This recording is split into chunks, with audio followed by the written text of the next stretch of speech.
Anemia, characterized by a decrease in circulating red blood cells, RBCs, can be classified based on RBC size, measured by mean corpuscular volume, MCV, and etiology.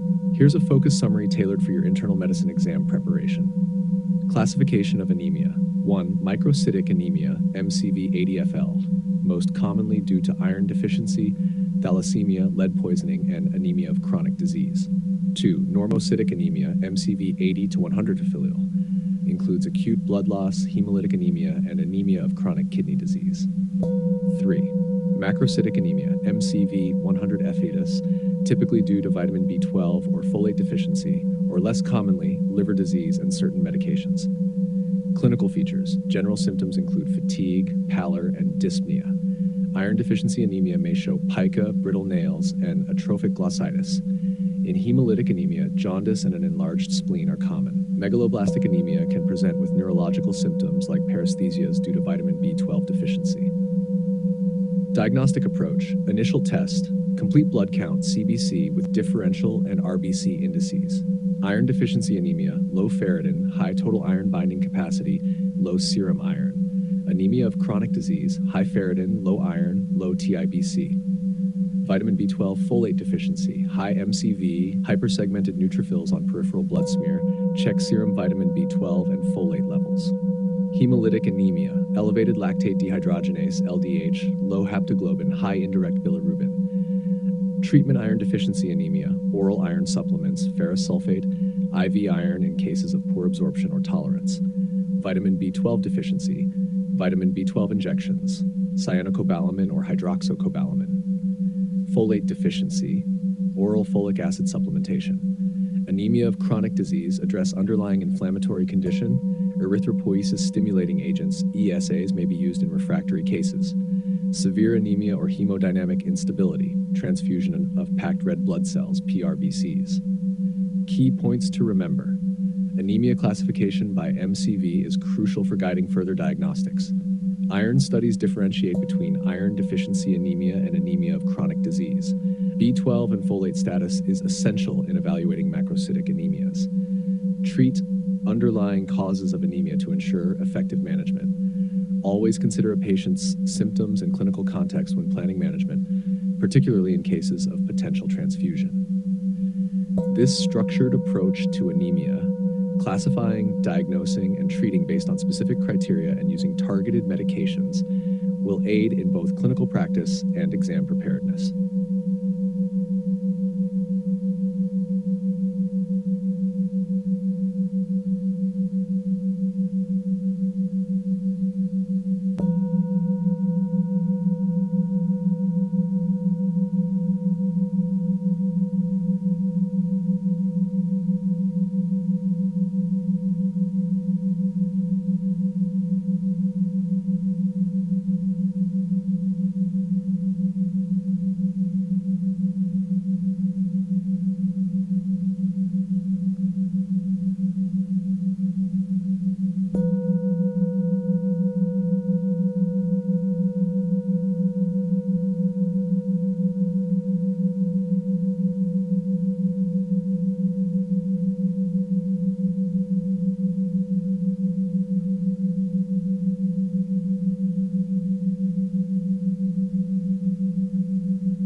For your internal medicine exam, here's a concise summary of hemolytic anemia that includes classification, clinical features, diagnostics, and specific drug-related considerations.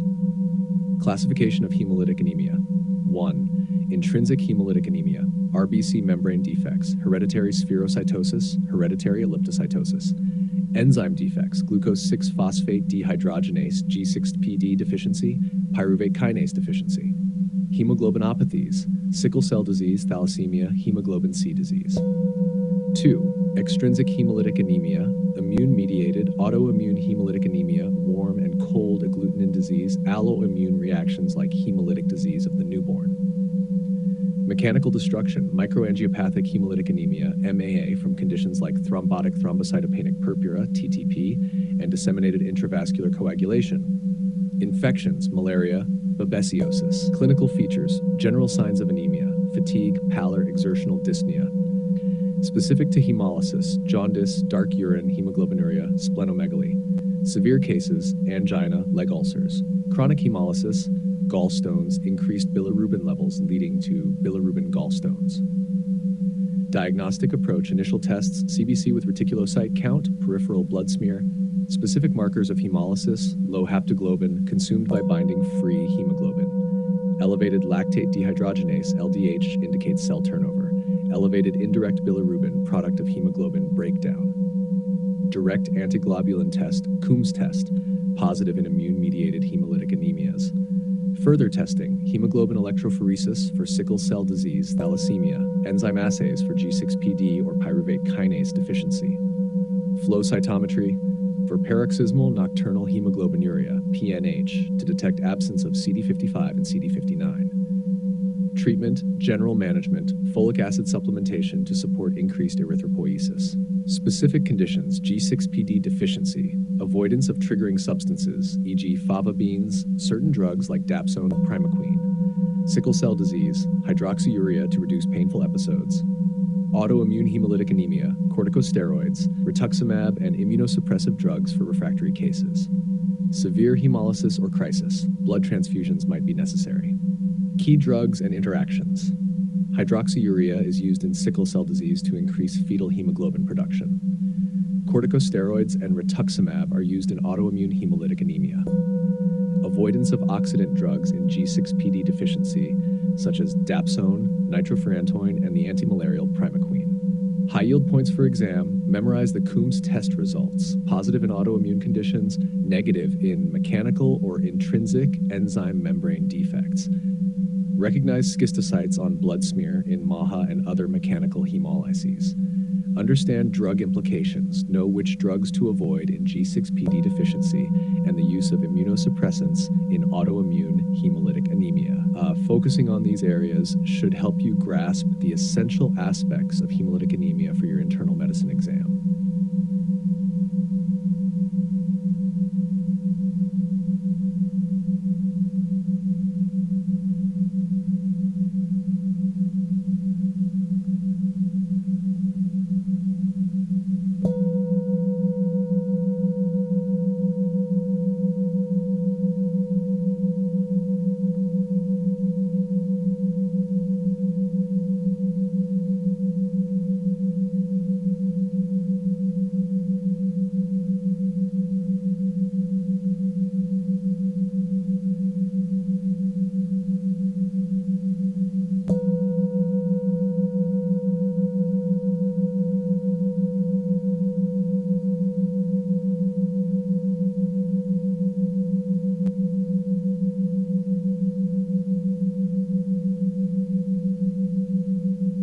Here is a comprehensive overview of the classification of anemias, a key topic for your internal medicine exams. Anemia can be classified based on several criteria such as the mechanism of anemia, production versus destruction/loss, the morphology of red blood cells, RBCs, and the pathophysiology behind the anemia. Classification based on red blood cell size, MCV. 1. Microcytic anemia, MCV 80 aphilia, iron deficiency anemia, IDA, most common cause globally due to dietary lack, malabsorption, or chronic blood loss. Thalassemia, genetic defects in hemoglobin synthesis. Anemia of chronic disease can present as microcytic in chronic infections, malignancy, or inflammatory disorders due to impaired iron utilization.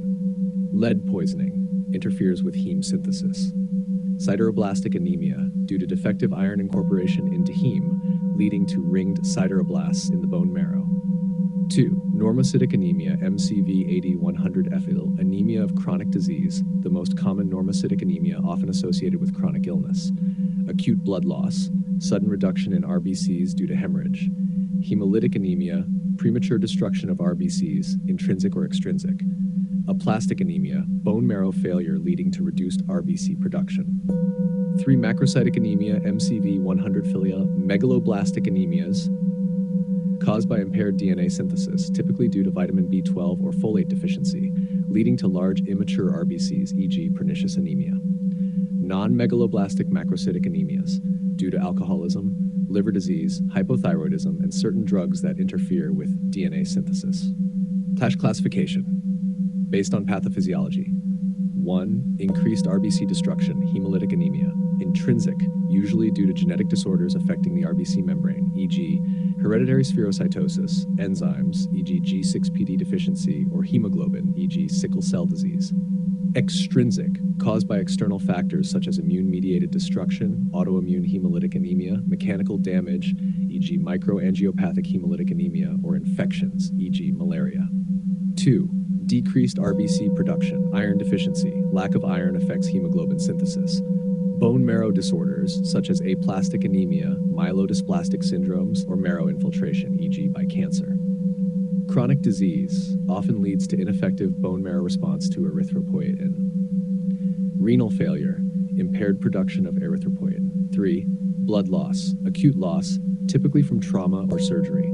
Chronic loss, often from gastrointestinal sources like ulcers or malignancies. Special considerations for clinical practice and exams. Diagnostic approach. Always begin with a CBC to evaluate hemoglobin levels, RBC count, and MCV to direct further investigations. Management focus. Treat the underlying cause of anemia, whether it be supplementing a deficiency, stopping a drug, or managing a chronic disease. High-yield exam tips. Be familiar with characteristic lab findings for each type of anemia, such as target cells in thalassemia, schistocytes in MAHA, and hypersegmented neutrophils in megaloblastic anemia. This classification system aids in diagnosing the type of anemia, understanding its etiology, and directing treatment. Focus on these categories and typical features to enhance your exam preparation and clinical decision-making.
Hemolytic anemia is a condition characterized by the premature destruction of red blood cells, RBCs, leading to a decrease in their lifespan and a subsequent increase in the production of new RBCs by the bone marrow. This can occur due to intrinsic or extrinsic factors affecting the RBCs. Understanding the classification, etiology, and treatment options is essential for managing patients with this condition. Classification of hemolytic anemia.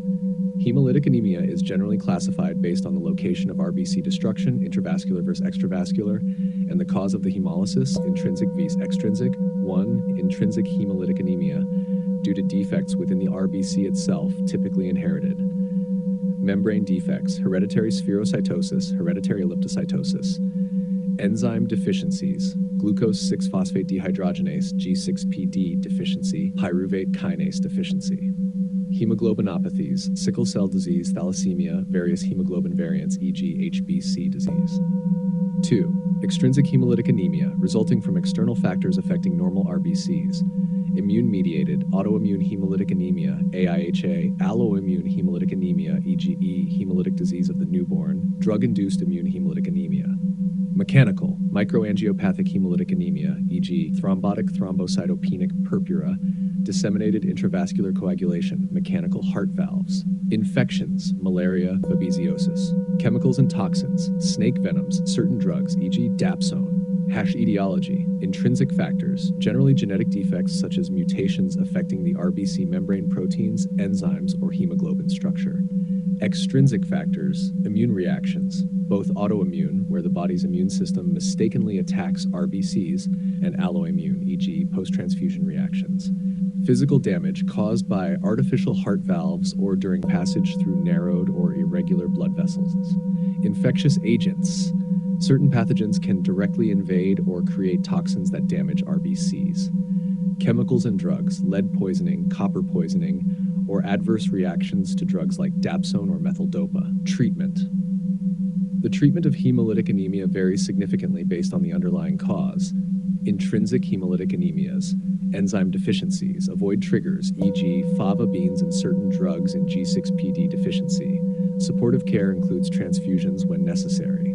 Membrane defects. Splenectomy can be effective in conditions like hereditary spherocytosis. Hemoglobinopathies. Treatments include hydroxyurea, blood transfusions, and potentially curative therapies like bone marrow transplantation. Extrinsic hemolytic anemias. Immune-mediated. Corticosteroids are the first line of treatment for autoimmune types. Other treatments may include immunosuppressive drugs, rituximab, or splenectomy.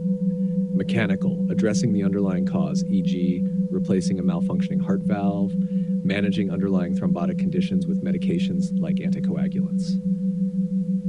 Infections, specific antimicrobial treatment targeting the causative organism, such as antimalarials for malaria. General supportive care, folic acid supplementation to support increased erythropoiesis, managing symptoms of anemia, and avoiding known triggers for RBC destruction.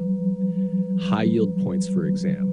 Mechanisms of RBC destruction. Understand how RBCs can be destroyed intravascularly and extravascularly, and the implications for laboratory findings, e.g. increased lactate dehydrogenase, low haptoglobin, high indirect bilirubin.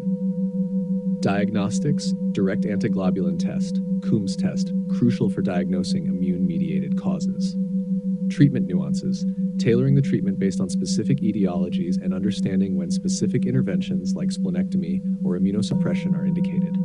Understanding these aspects will help in diagnosing, classifying, and managing various types of hemolytic anemia effectively, which are critical skills in internal medicine. Anemia of chronic diseases, ACD, also known as anemia of chronic inflammation, is a common type of anemia that typically occurs in the context of chronic infections, autoimmune diseases, chronic kidney disease, and malignancies. Understanding the etiology, pathogenesis, and treatment is crucial for managing patients effectively. Etiology, ACD, is primarily associated with chronic infections such as tuberculosis, HIV/AIDS, and chronic bacterial infections, autoimmune diseases including rheumatoid arthritis, systemic lupus erythematosus, and inflammatory bowel disease. Cancer. particularly cancers that involve the bone marrow, such as leukemia or lymphomas, and other malignancies that may secrete inflammatory cytokines. Chronic kidney disease, CKD, due to decreased erythropoietin production. Heart failure. Low output can contribute to reduced renal blood flow and subsequent erythropoietin production. Pathogenesis. The pathogenesis of ACD is multifactorial, involving increased hepcidin levels. Inflammatory cytokines, especially interleukin-6, IL-6, stimulate the liver to produce hepcidin, a key regulator of iron metabolism. Increased hepcidin levels lead to decreased iron absorption from the gut and sequestration of iron in macrophages, reducing its availability for erythropoiesis. Impaired erythropoietin response. Chronic diseases often result in a blunted response to erythropoietin, contributing to inadequate RBC production. Ineffective bone marrow response. Inflammation inhibits the proliferation of erythroid progenitor cells and shortens the lifespan of circulating red cells. Direct suppression by cytokines. Cytokines like tumor necrosis factor, TNF, interferon gamma, IFN-GONG, and others can directly suppress RBC production and promote apoptosis of erythroid progenitors. Treatment management strategies for ACD focus on treating the underlying chronic condition and addressing the anemia specifically. Optimal management of the underlying condition. Effective control of the underlying inflammatory or infectious process can often improve the anemia. Iron supplementation. This can be tricky because iron metabolism is disrupted in ACD. Oral iron may be ineffective due to hepcidin's action in blocking iron absorption. Intravenous iron is sometimes used when there is a clear deficiency, but it should be approached with caution to avoid iron overload, especially in the presence of active infection or cancer. Erythropoiesis-stimulating agents, ESAs, used particularly in patients with chronic kidney disease to stimulate RBC production. However, their use in other types of chronic disease is controversial due to potential adverse effects, including increased risk of thrombosis and cardiovascular events. Blood transfusions, reserved for cases with severe symptomatic anemia or when rapid correction is needed, given the risks of volume overload and iron accumulation. High-yield points for exam preparation. Understand hepcidin's role. Hepcidin is a central player in ACD as it leads to iron sequestration and reduced RBC production. Role of IL-6. IL-6 is a key cytokine in stimulating hepcidin production and is a target for specific therapies in some chronic inflammatory conditions. Use of ESAs. Be aware of the guidelines for using ESAs, particularly in CKD, where they are most commonly prescribed, and the risks associated with their use in other conditions. For exam preparation, focus on the mechanisms by which chronic inflammation affects RBC lifespan and production, and how treatments are tailored to these specific mechanisms. Understanding these connections will help in both diagnosing and managing ACD effectively.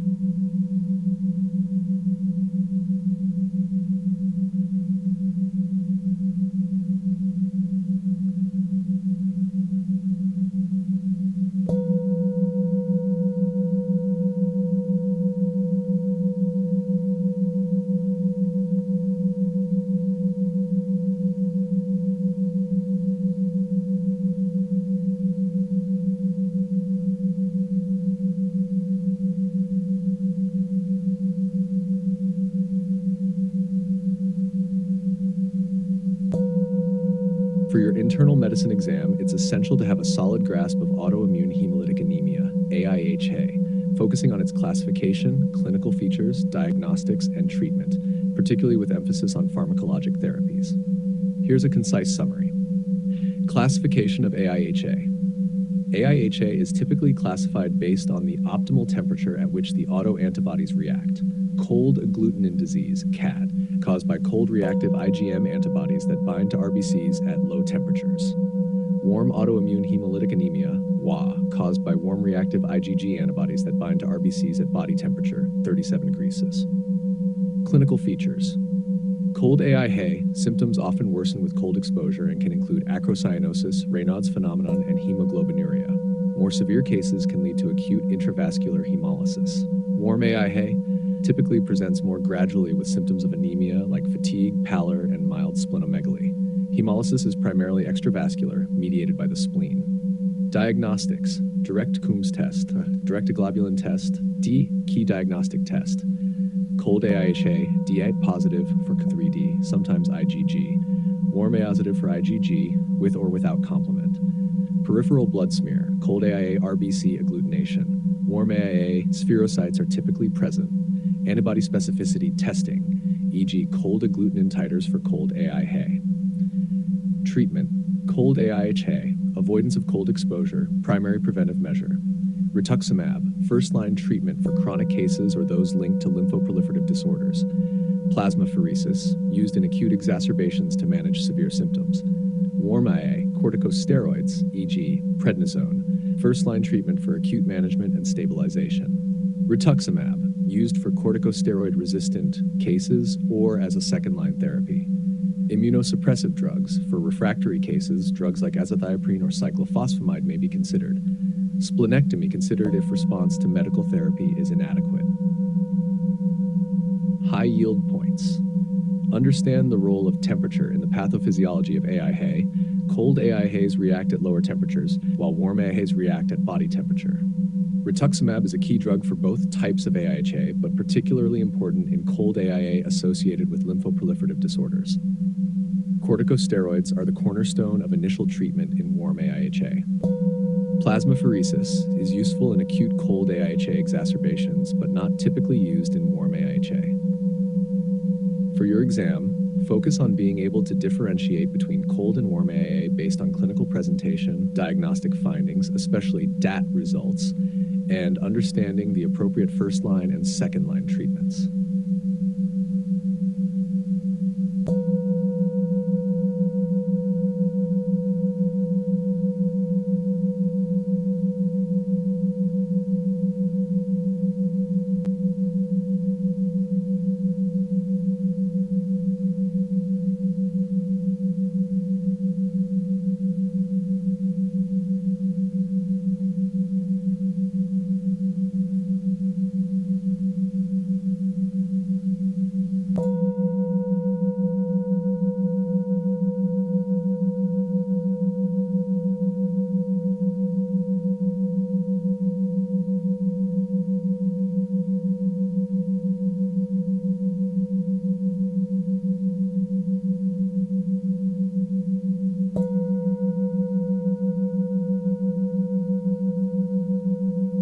For your internal medicine exam, understanding anemia of chronic disease, ACD, also known as anemia of inflammation, is crucial due to its frequency in patients with chronic diseases.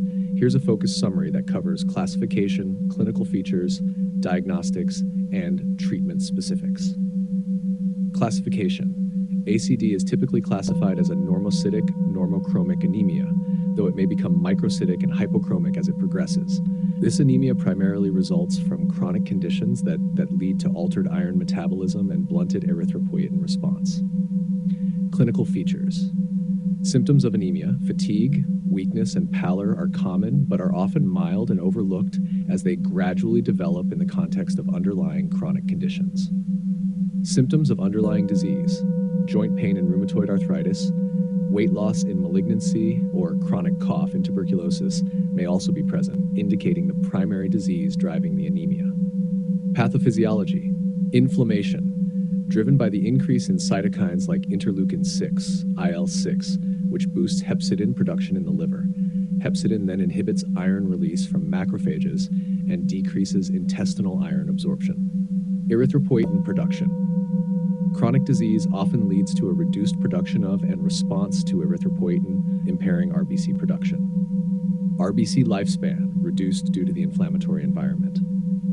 Etiology. ACD is commonly associated with chronic infections such as tuberculosis or chronic osteomyelitis, autoimmune disorders, rheumatoid arthritis, systemic lupus erythematosus, malignancies, particularly cancers like lymphoma, or chronic diseases like chronic kidney disease, which affect erythropoietin production.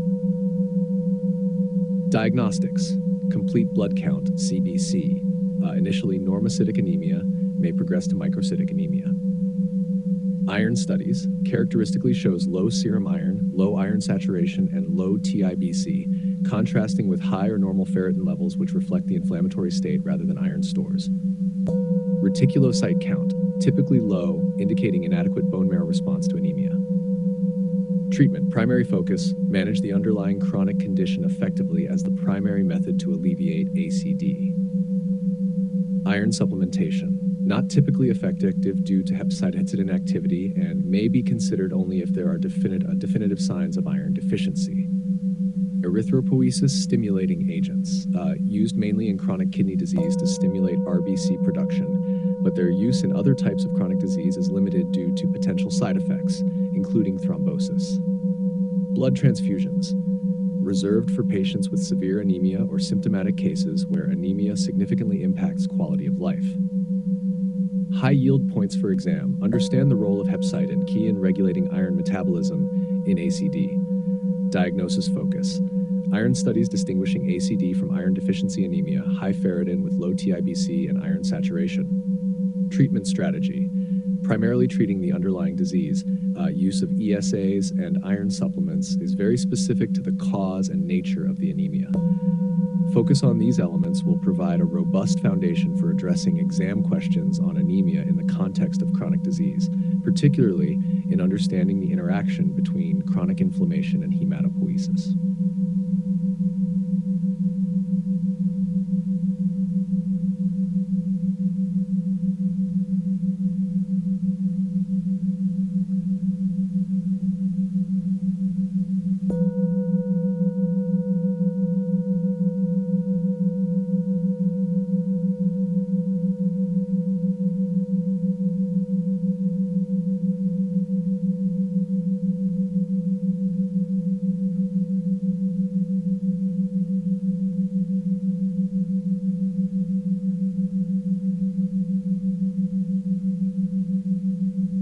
For your internal medicine exam, understanding iron deficiency anemia, IDA, is crucial due to its prevalence and significance in various patient populations. Here's a focused summary highlighting classification, clinical features, diagnostics, and treatment specifics. Classification of IDA. IDA is classified based on red blood cell RBC size and hemoglobin content. Microcytic anemia, characterized by small, low MCV and pale, hypochromic RBCs. Initially, IDA may present as normocytic, normal MCV, before progressing to microcytic as iron stores are further depleted.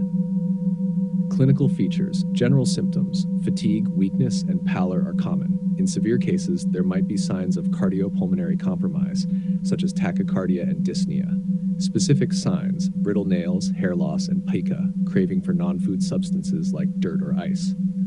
Mucocutaneous manifestations, angular cheilitis, cracks at the corners of the mouth, koilonychia, spoon-shaped nails, and atrophic glossitis, smooth, red, and painful tongue.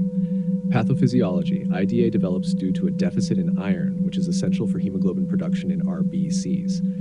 The lack of iron leads to decreased hemoglobin synthesis, resulting in reduced oxygen-carrying capacity of the blood. Etiology, increased loss, common in women with heavy menstrual bleeding or patients with chronic gastrointestinal bleeding, e.g. from ulcers or malignancies. Decreased intake absorption can occur with inadequate dietary intake, malabsorption, e.g. celiac disease, or following gastrointestinal surgery. Increased demand seen in periods of rapid growth, e.g. childhood pregnancy. Diagnostics, complete blood count, CBC. Shows low hemoglobin and hematocrit with microcytosis and hypochromia as the disease progresses. Iron studies, low serum ferritin, most sensitive test indicating depleted iron stores, low serum iron and high total iron binding capacity TIBC, low transferrin saturation, reflects a decreased proportion of iron-bound transferrin. Peripheral blood smear, presence of anisocytosis, variation in RBC size and poikilocytosis, abnormally shaped RBCs. Treatment, oral iron supplements, first-line treatment for most cases. Common preparations include ferrous sulfate, ferrous gluconate, or ferrous fumarate. Vitamin C can be co-administered to enhance iron absorption. Parenteral iron, indicated for patients with severe IDA, malabsorption issues, or those who fail to respond to or cannot tolerate oral iron. Blood transfusions, reserved for patients with symptomatic anemia or hemodynamic instability, addressing underlying causes, essential to prevent recurrence, such as treating gastrointestinal sources of bleeding or adjusting dietary intake. High yield points for exam, Interpretation of iron studies, essential for distinguishing IDA from other types of anemia, such as anemia of chronic disease. Management strategy, focus on oral iron supplementation, monitoring response via reticulocyte count after 1 to 2 weeks, and complete blood count after 4 weeks. Special considerations. In pregnancy and in patients with chronic diseases where IDA can significantly impact overall health outcomes. For your exam, be sure to understand how to diagnose IDA using iron studies, recognize the clinical manifestations, and know the first-line treatments and when to use them.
Iron deficiency anemia, IDA, is the most common type of anemia globally, characterized by a decrease in hemoglobin due to insufficient iron necessary for its synthesis. Here's a detailed overview of the etiology, diagnosis, and treatment of IDA, which is crucial for clinical practice and your medical exams.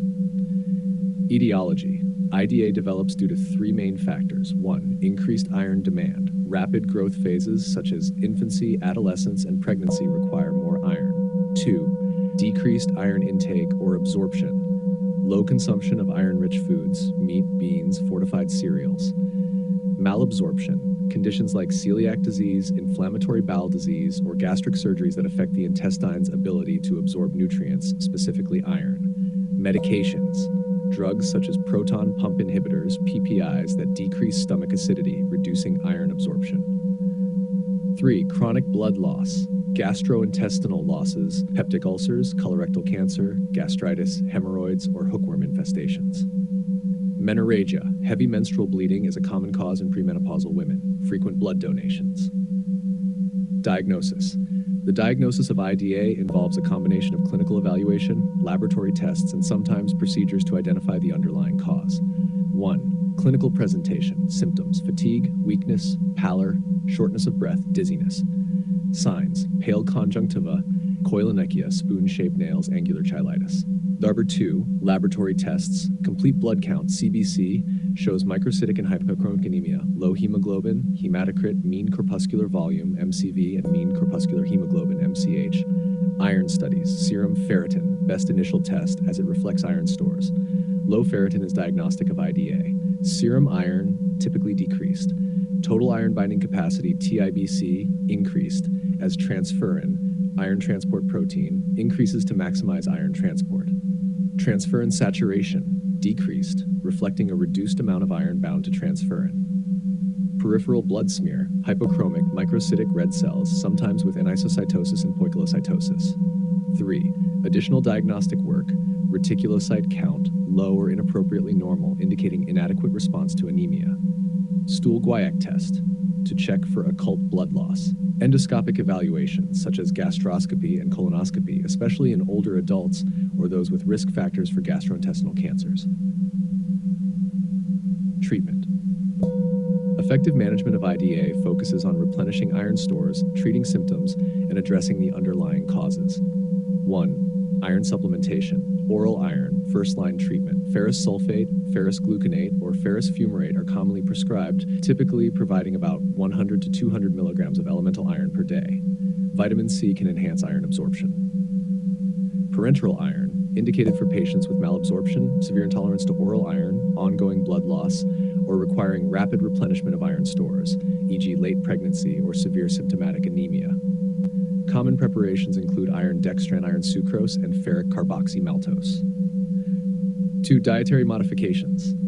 Increase intake of heme iron from animal sources like red meat and poultry, and non-heme iron from plant sources like legumes and fortified cereals. Enhance dietary absorption by consuming vitamin C-rich foods alongside iron-rich foods. 3. Addressing underlying causes. Treat any identifiable source of bleeding, dietary insufficiencies, or absorption issues. Gastrointestinal pathologies may require specific therapies such as eradication of Helicobacter pylori, treatment of inflammatory bowel diseases, or surgery for neoplasms. 4. Monitoring. Reassess hemoglobin and ferritin levels after 1 to 2 months of therapy to evaluate response. A rise in hemoglobin by 1 to 2 gradient per month is expected with effective treatment. Continue iron supplementation for several months after normalizing hemoglobin to replenish iron stores fully. IDA is preventable and treatable, but identifying the underlying cause is crucial for effective management. For your exams, focus on understanding the pathophysiology, recognizing clinical and laboratory features, and managing according to the cause and severity of anemia.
For your internal medicine exam, it's crucial to have a detailed understanding of vitamin B12 deficiency, including its classification, clinical features, diagnostic methods, and treatment options.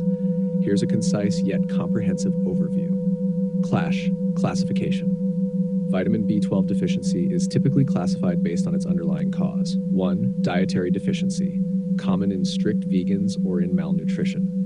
2. Malabsorption, pernicious anemia, most common cause due to autoimmune destruction of gastric parietal cells, leading to intrinsic factor deficiency. Gastrointestinal surgeries, such as gastrectomy or ileal resection, which affect absorption sites. Gastrointestinal disorders, like Crohn's disease, celiac disease, or bacterial overgrowth that interfere with B12 absorption in the ileum. Clinical features. 1. Hematological, manifests as megaloblastic anemia with symptoms of fatigue, pallor, and weakness. 2. Neurological, includes paresthesia, ataxia, muscle weakness, and neurological changes such as memory loss and mood disturbances. Advanced cases might show irreversible neurological damage. 3. Gastrointestinal, anorexia, glossitis, and abdominal pain. Diagnostics. 1. Blood tests. Complete blood count CBCOs macrocytic anemia with increased mean corpuscular volume, MCV. Serum B12 level. Directly measures B12 levels. Low levels confirm deficiency. Methylmalonic acid, MMA, and homocysteine levels. Elevated in B12 deficiency, more specific than homocysteine alone, which also rises in folate deficiency. Antibodies. Anti-intrinsic factor and antiparietal cell antibodies are indicative of pernicious anemia. 2. Schilling test, historically used to differentiate causes of B12 deficiency, but now rarely performed due to complexity and availability of more straightforward tests. 3. Bone marrow examination, may show megaloblastic changes, but is not routinely performed. Treatment 1. Vitamin B12 supplementation, parenteral B12, intramuscular. Initial treatment often involves high-dose injections of cyanocobalamin or hydroxycobalamin. This is especially useful in cases of severe deficiency, neurological symptoms, or malabsorption.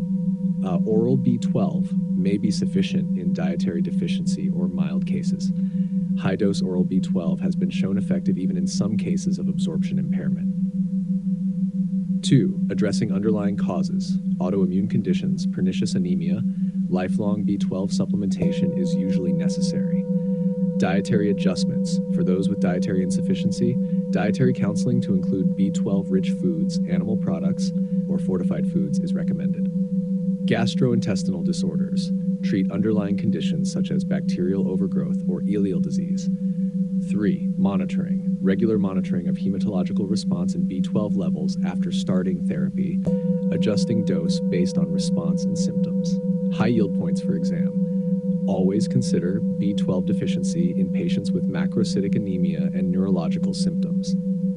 B12 and folate deficiencies can both cause macrocytosis, but neurological symptoms are distinctive to B12 deficiency. Elevated MMA is a highly specific test for diagnosing B12 deficiency. Pernicious anemia is the most common cause of B12 deficiency in the Western world and requires lifelong B12 supplementation. Understanding these key aspects will help you diagnose and manage vitamin B12 deficiency effectively, both in clinical practice and for your exams.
Vitamin B12 deficiency anemia, etiology, diagnosis, and treatment. Etiology. Vitamin B12 deficiency can be caused by a variety of factors that interfere with intake, absorption, or storage of the vitamin. 1. Dietary insufficiency, most common in vegans or vegetarians, as B12 is predominantly found in animal products.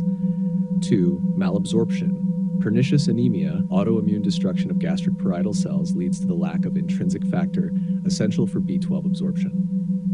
Gastrointestinal surgery, gastrectomy or ileal resection can impair B12 absorption. Gastrointestinal disorders, conditions like Crohn's disease, celiac disease, or atrophic gastritis can affect B12 uptake. Bacterial overgrowth or parasitic infections can lead to B12 depletion. 3. Increased requirement. Pregnancy, lactation, and certain hyperproliferative disorders can increase the body's need for B12. 4. Medications. Long-term use of proton pump inhibitors, H2 receptor antagonists, and metformin may decrease B12 absorption. The diagnosis of vitamin B12 deficiency is established through clinical evaluation and laboratory tests. 1. Clinical presentation. Symptoms of anemia, fatigue, pallor, and weakness, and neurological symptoms, numbness, tingling, muscle weakness, and memory loss may raise suspicion. 2. Blood tests. Complete blood count, CBC, shows macrocytic anemia with elevated mean corpuscular volume, MCV. Serum B12 levels, direct measurement, levels below 200 pg/ml are usually diagnostic of deficiency. Methylmalonic acid, MMA, and homocysteine, elevated levels are more specific indicators of B12 deficiency, particularly useful in borderline cases. Antibody testing. Detection of anti-intrinsic factor and anti-parietal cell antibodies can confirm pernicious anemia. 3. Bone marrow aspiration, rarely required but may show megaloblastic changes due to impaired DNA synthesis. Treatment. Effective management of B12 deficiency involves the following steps. 1. B12 supplementation. Intramuscular injections. Cyanocobalamin or hydroxycobalamin injections are commonly used, particularly for severe deficiency, neurological involvement, or malabsorption issues. Initial therapy might involve high-dose injections, e.g. 1,000 milligrams daily or weekly until correction, followed by monthly maintenance doses. High-dose oral B12, 1,000 to 2,000 milligrams daily, can be an effective alternative for those with dietary insufficiency or those who prefer not to have injections. 2. Addressing underlying causes. This may involve dietary counseling for vegans or vegetarians, managing gastrointestinal disorders, adjusting medications like metformin or acid blockers, or treating any bacterial overgrowth. 3. Monitoring. Follow-up blood tests to monitor recovery, reticulocyte count, CBC and B12 levels, and ongoing monitoring to prevent recurrence. Share high yield points for exam. Remember the relationship between B12 deficiency and neurological symptoms, which are not seen in other types of anemia. Understand that B12 deficiency can be caused by lack of intrinsic factor due to autoimmune conditions, pernicious anemia, which is a common cause in older adults. Elevated MMA and homocysteine levels are key laboratory markers that help differentiate B12 deficiency from folate deficiency, which can also cause megaloblastic anemia but without the neurological manifestations.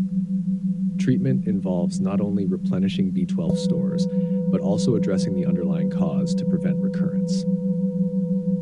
Mastering the details about vitamin B12 deficiency is crucial for effective patient care and performing well in clinical settings and exams.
For your internal medicine exam, here's a comprehensive summary focusing on hypercoagulable states, often referred to as thrombophilia, which encompasses both inherited and acquired conditions predisposing to abnormal clot formation. Classification. Hypercoagulable states are typically classified into inherited thrombophilia, includes factor V Leiden, prothrombin G twin 21A mutation, protein C and S deficiencies, and antithrombin deficiency. Acquired thrombophilia includes conditions such as antiphospholipid syndrome, APLAS, malignancy, pregnancy, prolonged immobilization, and certain medications like hormone replacement therapy, HRT, and oral contraceptives. Clinical features: venous thromboembolism, VTE, presents as deep vein thrombosis, DVT, or pulmonary embolism, PE, often with symptoms like swelling, pain, and redness in the affected limb for DVT, or chest pain, dyspnea, and hemoptysis for PE. Arterial thromboembolism can lead to strokes, myocardial infarctions, and peripheral arterial occlusion, presenting with symptoms relevant to the affected organ system, such as neurological deficits, stroke or chest pain, myocardial infarction. Diagnosis: blood tests. Initial tests include a complete blood count, CBC, and specific assays for coagulation factors, such as D-dimer. Genetic testing for inherited conditions like factor V Leiden and prothrombin G 2210A mutation. Antibody testing for acquired conditions like APLAS, tests for lupus anticoagulant, anticardiolipin antibodies, and anti-B2 glycoprotein 1 are crucial. Imaging, ultrasound for DVT, CT, pulmonary angiography for PE, and other relevant imaging based on symptoms. Treatment. Anticoagulation, the mainstay of treatment for thromboembolic events. Medications include warfarin, used with careful monitoring of INR levels. Direct oral anticoagulants, DOACs, such as dabigatran, rivaroxaban, apixaban, and edoxaban.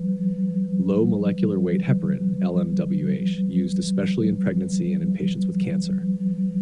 Thrombolytic therapy for acute management of severe thromboembolic events like massive PE or arterial thrombosis. Long-term management includes lifestyle modifications such as smoking cessation and weight management, and possibly prolonged anticoagulation depending on the underlying cause and risk of recurrence. High yield points for exam. Always consider underlying thrombophilia in patients with unprovoked VTE, especially if younger than 50 years or with recurrent thromboses.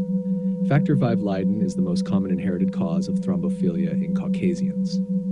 Antiphospholipid syndrome, a significant acquired thrombophilia, not only increases the risk of thrombosis, but also recurrent miscarriages.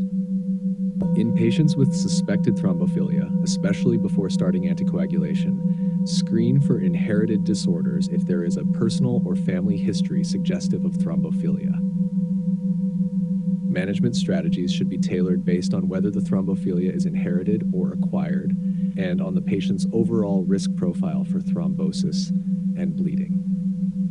Focusing on these elements will ensure a comprehensive understanding of hypercoagulable states for your internal medicine exam, enabling you to manage these conditions effectively in your clinical practice.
Thrombophilia, also known as a hypercoagulable state, is a medical condition where the blood has an increased tendency to form clots. This condition can lead to serious health complications such as deep vein thrombosis, DVT, pulmonary embolism, PE, and other forms of venous or arterial thromboembolism. Thrombophilia can be either inherited or acquired, each with distinct causes and implications for treatment. To mention a definition, thrombophilia is the predisposition to develop clots in the blood vessels due to an imbalance in the mechanisms that regulate blood clotting and clot breakdown. Types of thrombophilia. Inherited thrombophilia. These types are caused by genetic mutations that affect blood clotting mechanisms. 1. Factor V Leiden mutation, the most common inherited form, which makes Factor V resistant to inactivation by activated protein C. 2. Prothrombin G2-Zauserin-21-TON-A mutation leads to increased plasma levels of prothrombin, enhancing the blood's clotting ability. 3. Protein C or S deficiency. Both proteins are vital for controlling blood clot formation. Their deficiency leads to excessive clotting. 4. Antithrombin deficiency. Antithrombin inhibits several enzymes of the coagulation system. Its deficiency significantly increases the risk of developing blood clots. TAPS acquired thrombophilia. These types develop due to conditions or factors that arise throughout life. 1. Antiphospholipid syndrome, APS, characterized by autoantibodies against phospholipid-binding plasma proteins, leading to recurrent venous or arterial thrombosis and pregnancy complications. 2. Cancer. Malignancies, especially pancreatic, ovarian, and lung cancer, can produce substances that activate the clotting system. 3. Pregnancy. Hormonal changes increase coagulation factors and decrease anticoagulants. 4. Long-term immobilization or surgery. Reduced blood flow can increase clotting risks. 5. Hormone replacement therapy or oral contraceptive use. Estrogen-containing medications can increase the risk of clotting. Treatment. General approach. Risk reduction, includes weight loss, quitting smoking, and regular exercise to improve circulation and reduce clotting risk. Education. Patients should be aware of thrombosis signs and when to seek immediate medical help. Specific treatments. Anticoagulation. Warfarin, a vitamin K antagonist used for long-term anticoagulation, requires monitoring of the International Normalized Ratio INR to ensure effective and safe dosing. Direct oral anticoagulants, DOACs, such as rivaroxaban, apixaban, and dabigatran, offer the advantage of not requiring regular monitoring.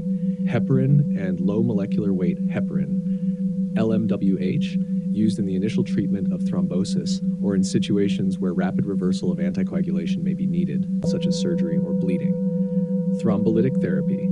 For acute thrombosis, drugs like tissue plasminogen activator, TPA, can dissolve clots but are associated with a risk of significant bleeding. Long-term management. Inherited thrombophilias may require lifelong anticoagulation, especially after an initial thrombotic event.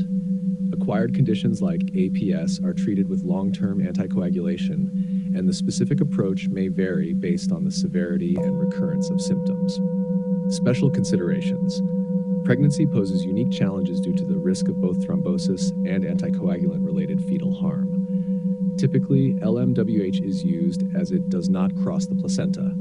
In cases of antiphospholipid syndrome, more intense anticoagulation might be necessary.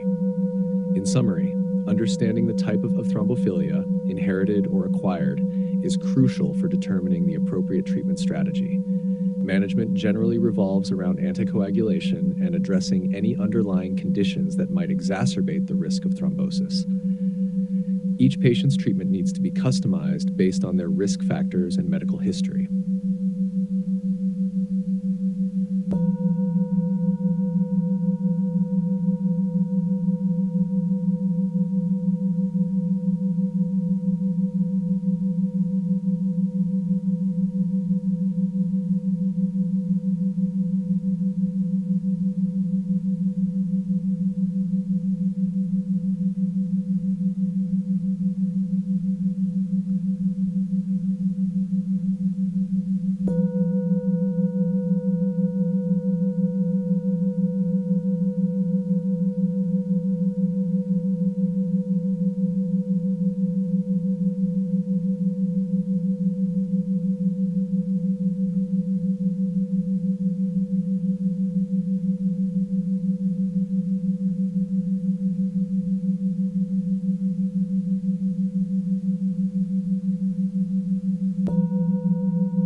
Acute leukemia. Summation. Acute leukemia is a rapidly progressing cancer that originates in the bone marrow and results in the accumulation of immature, non-functional white blood cells known as blasts. It is classified into two primary types based on the origin of the malignant cells.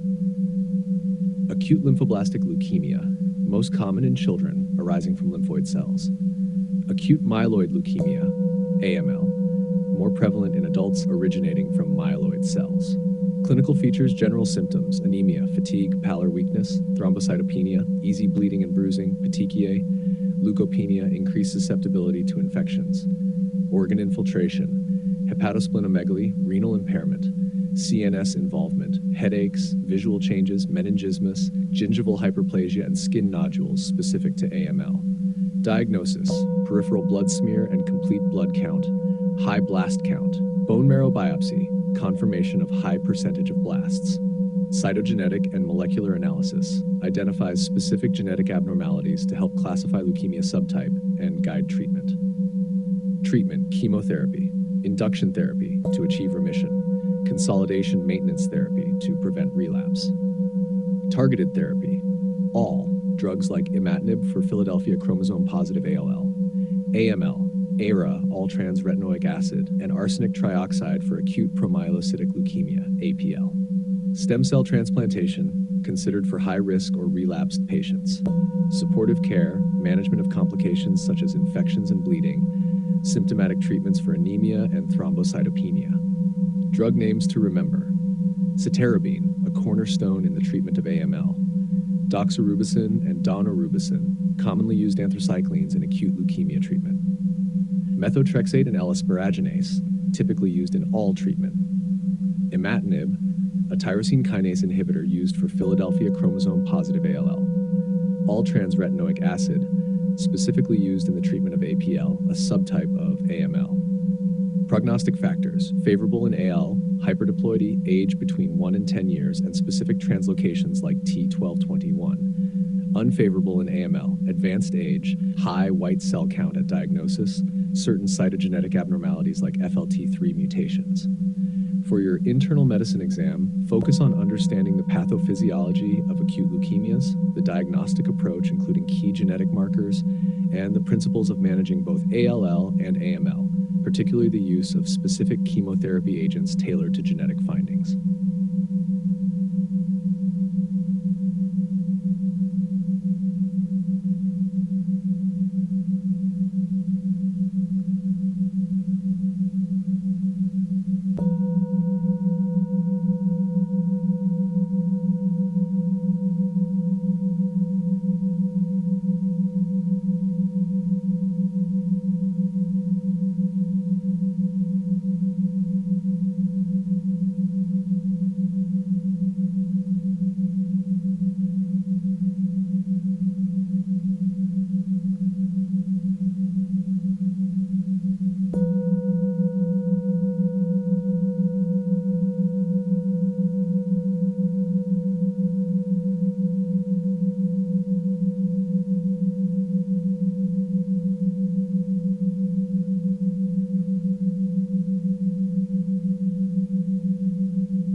A definition of acute leukemias. Acute leukemias are a group of rapidly progressing malignant disorders characterized by the proliferation of immature white blood cells, blasts, in the bone marrow and blood. These diseases disrupt normal hematopoiesis, leading to severe anemia, susceptibility to infections, and increased bleeding risk. Classification of acute leukemias. Acute leukemias are primarily classified into two major types based on the lineage of the affected immature blood cells. One, acute lymphoblastic leukemia, ALL, originates from lymphoid progenitor cells. Subtypes are further classified based on immunophenotyping, B-cell AL and T-cell ALL, most common in children but can also occur in adults.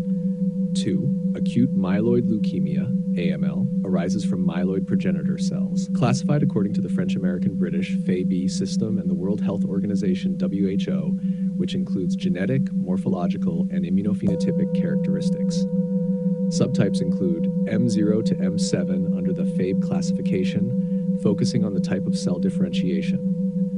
WHO classification incorporates genetic features such as mutations and translocations and the relationship to prior therapy or myelodysplastic syndromes. Diagnostic procedures for acute leukemias. Diagnosis of acute leukemia involves several steps designed to confirm the presence of leukemia and identify its type, which guides treatment decisions. 1. Complete blood count, CBC, and peripheral blood smear. CBC may show anemia, thrombocytopenia, and abnormal white blood cell counts. Peripheral smear typically shows increased numbers of blasts. 2. Bone marrow aspiration and biopsy, essential for confirming the diagnosis by demonstrating increased blast cells in the marrow. Helps in assessing the cellularity and architecture of the bone marrow. 3. Cytogenetic analysis, used to detect chromosomal abnormalities that may guide prognosis and treatment, such as the Philadelphia chromosome in AL or the T1517 translocation in AML, APL. 4. Immunophenotyping by flow cytometry, critical for differentiating between AL and AML. Identifies specific cell surface markers that characterize the lineage and developmental stage of the leukemia cells. 5. Molecular genetic testing. Detect specific gene mutations and rearrangements relevant to diagnosis, prognosis, and treatment, such as FLT3, NPM1, or BCR-ABL1. 6. Lumbar puncture, performed to assess CNS involvement, particularly in AL by examining the cerebrospinal fluid, CSF, for leukemia cells. 7. Imaging studies. Imaging such as chest X-ray, CT scans, or ultrasound may be used to check for mediastinal masses in T-cell ALL, organomegaly, or other organ involvement. Summary. The diagnosis of acute leukemia is comprehensive, requiring a combination of clinical, laboratory, and specialized tests to confirm the presence of the disease, classify its type, and guide subsequent management strategies. Each step in the diagnostic process provides crucial information that affects treatment choices and prognosis.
Treatment of acute leukemias. Treatment of acute leukemias involves multiple modalities aimed at achieving remission and ultimately curing the disease.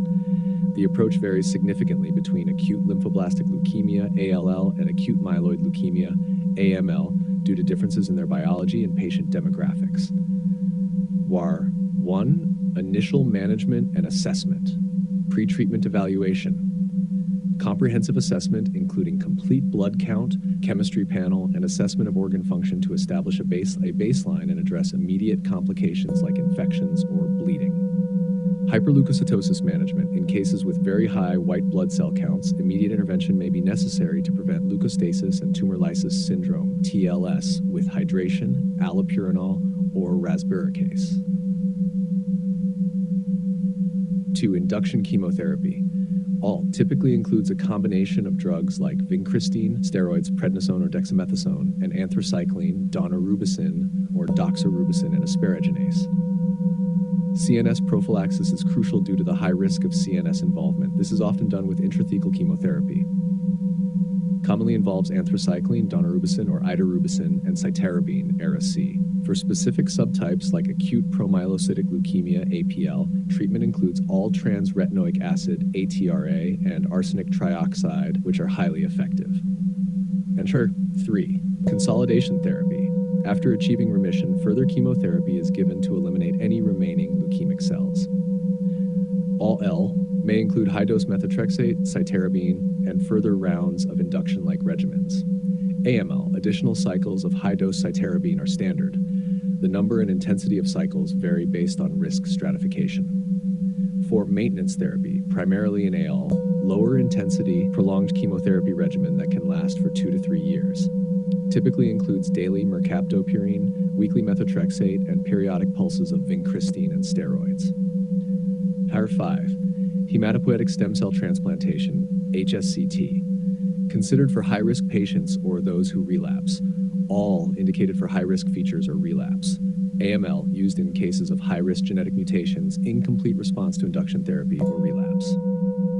6. Targeted therapy. Specific mutations or antigens may be targeted with newer agents. All tyrosine kinase inhibitors, TKIs for Philadelphia chromosome-positive ALL. AML, FLT3 inhibitors, e.g. midostaurin for FLT3 mutated AML, IDH1 tau inhibitors for IDH mutations.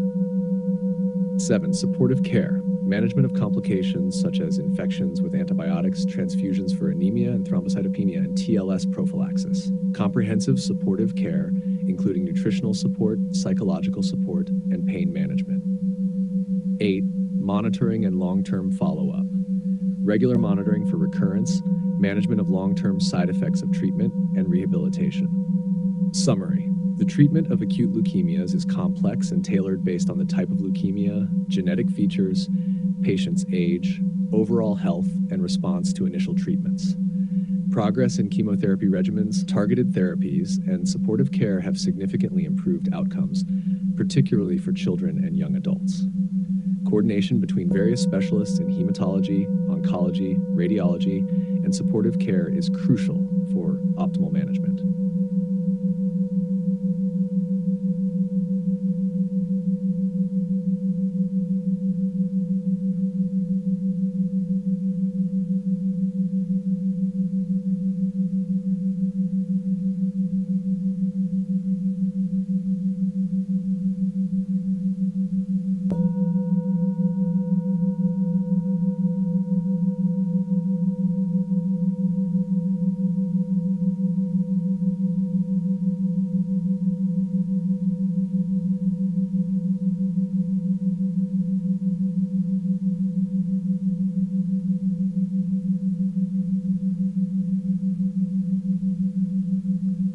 Treatment of multiple myeloma.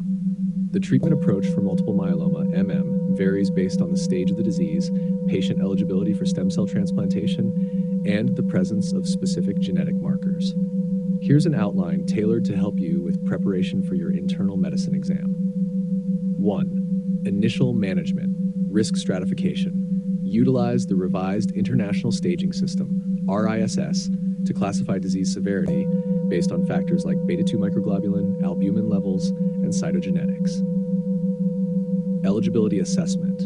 Evaluate the patient for autologous stem cell transplantation, HSCT, considering factors such as age, performance status, and comorbidities. 902 induction therapy, HCT-eligible patients. Combination chemotherapy typically includes proteasome inhibitors, e.g. bortezomib, immunomodulatory drugs, e.g. lenalidomide, and steroids, e.g. dexamethasone. These agents aim to reduce tumor burden before stem cell collection and transplantation. HSCT-ineligible patients use similar drugs but may continue therapy as maintenance to control the disease as long as tolerated and effective. 3.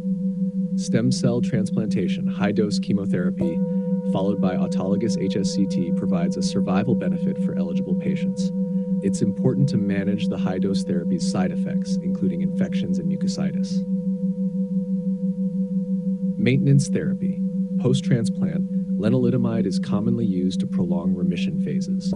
The duration of maintenance therapy is tailored based on patient response and tolerance. 5. Treatment of relapsed refractory myeloma. Options include newer agents like daratumumab, a CD38 monoclonal antibody, carfilzomib, a second-generation proteasome inhibitor, and pomalidomide, a third-generation immunomodulatory drug. Combination regimens are preferred to target multiple pathways of the disease.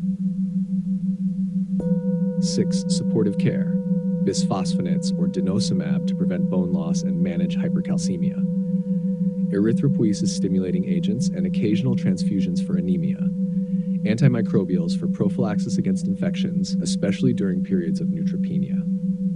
7. Management of complications, myeloma cast nephropathy, aggressive hydration and use of agents like bortezomib, which are less nephrotoxic.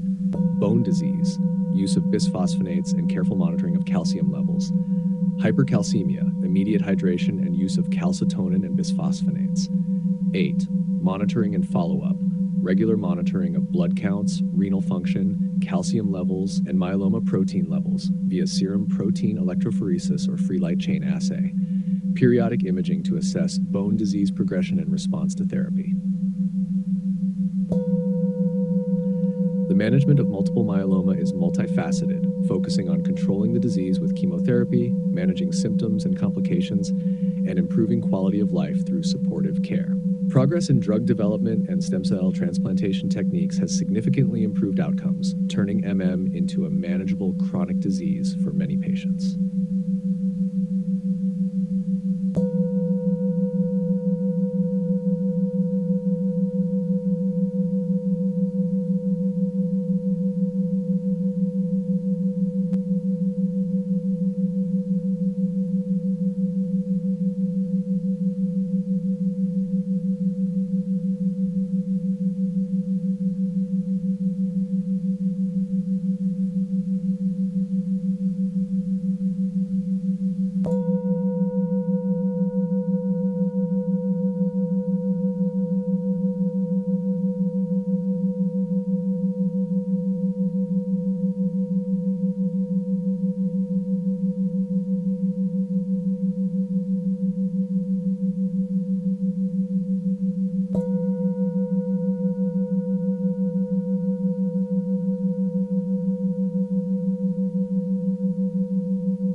multiple myeloma overview. A. Etiology. Genetic factors, increased risk with certain genetic abnormalities.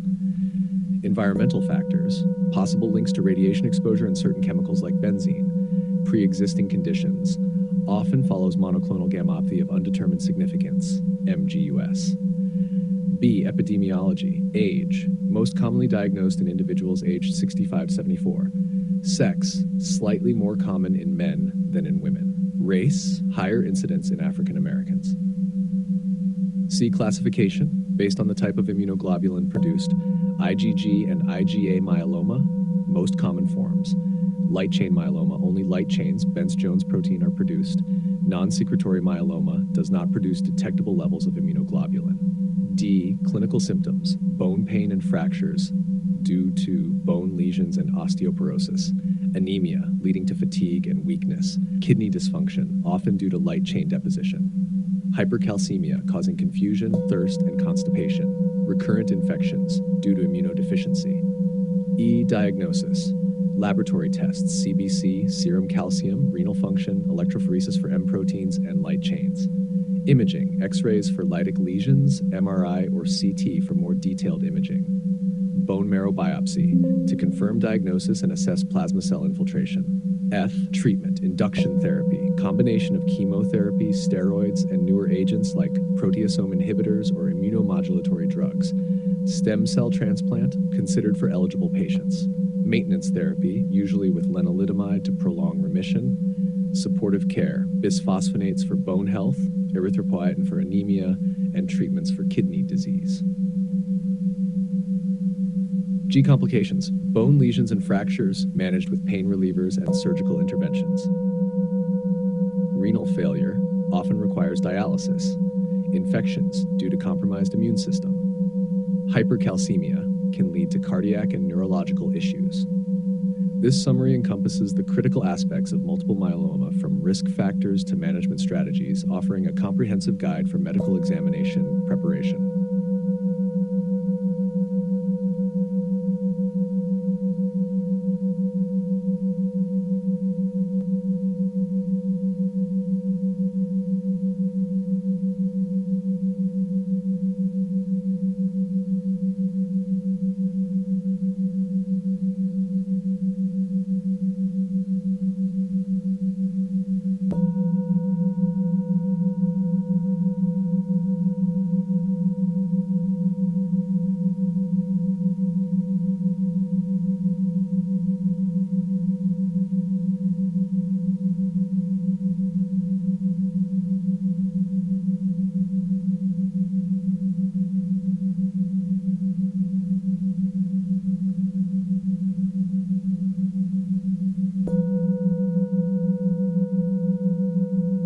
Chat chronic myeloid leukemia, CML, overview.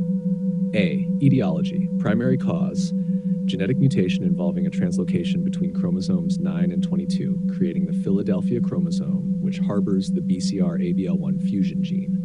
This gene encodes an abnormal tyrosine kinase, leading to the uncontrolled proliferation of myeloid cells.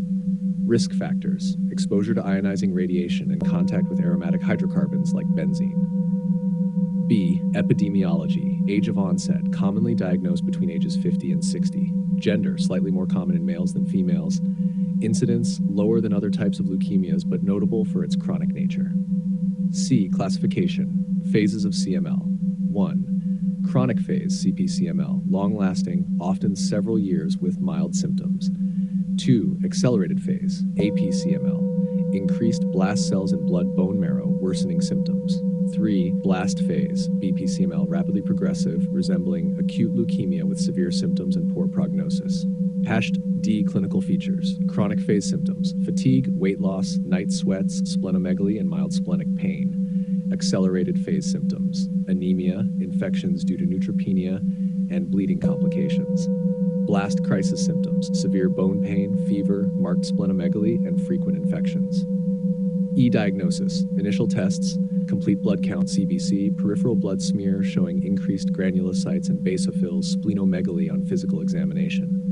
Confirmatory tests, detection of the Philadelphia chromosome and BCR-ABL1 fusion gene through cytogenetic analysis, fluorescence in situ hybridization, FISH, or polymerase chain reaction, PCR.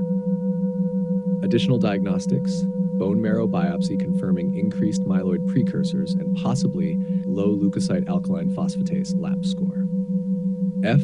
Treatment: first-line therapy, tyrosine kinase inhibitors, TKIs, such as imatinib, dasatinib, or nilotinib, which target the BCR-ABL tyrosine kinase enzyme. Advanced disease management: addition of second or third-generation TKIs like bosutinib or ponatinib in resistant cases. Consideration of allogeneic hematopoietic stem cell transplantation, HSCT, in selected patients, particularly those who progress to the accelerated or blast phase. Supportive care: management of symptoms and complications, such as using hydroxyurea to reduce high cell counts temporarily, and allopurinol for preventing uric acid nephropathy. G complications: progression to blast crisis, marked by rapid clinical deterioration, resistance to conventional TKIs, and high mortality. Secondary effects, including severe infections due to immunosuppression, severe bleeding from thrombocytopenia, and potential transformation to acute leukemia.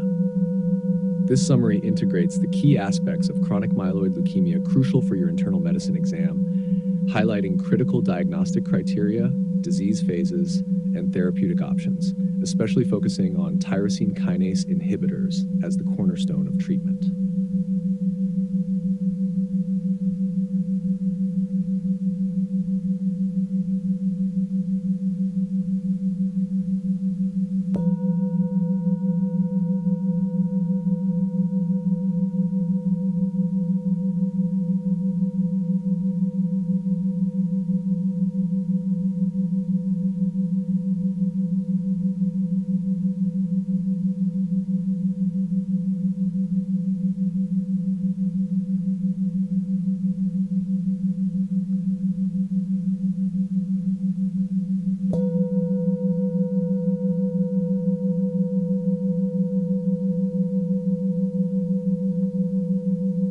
Chronic myeloid leukemia. Overview.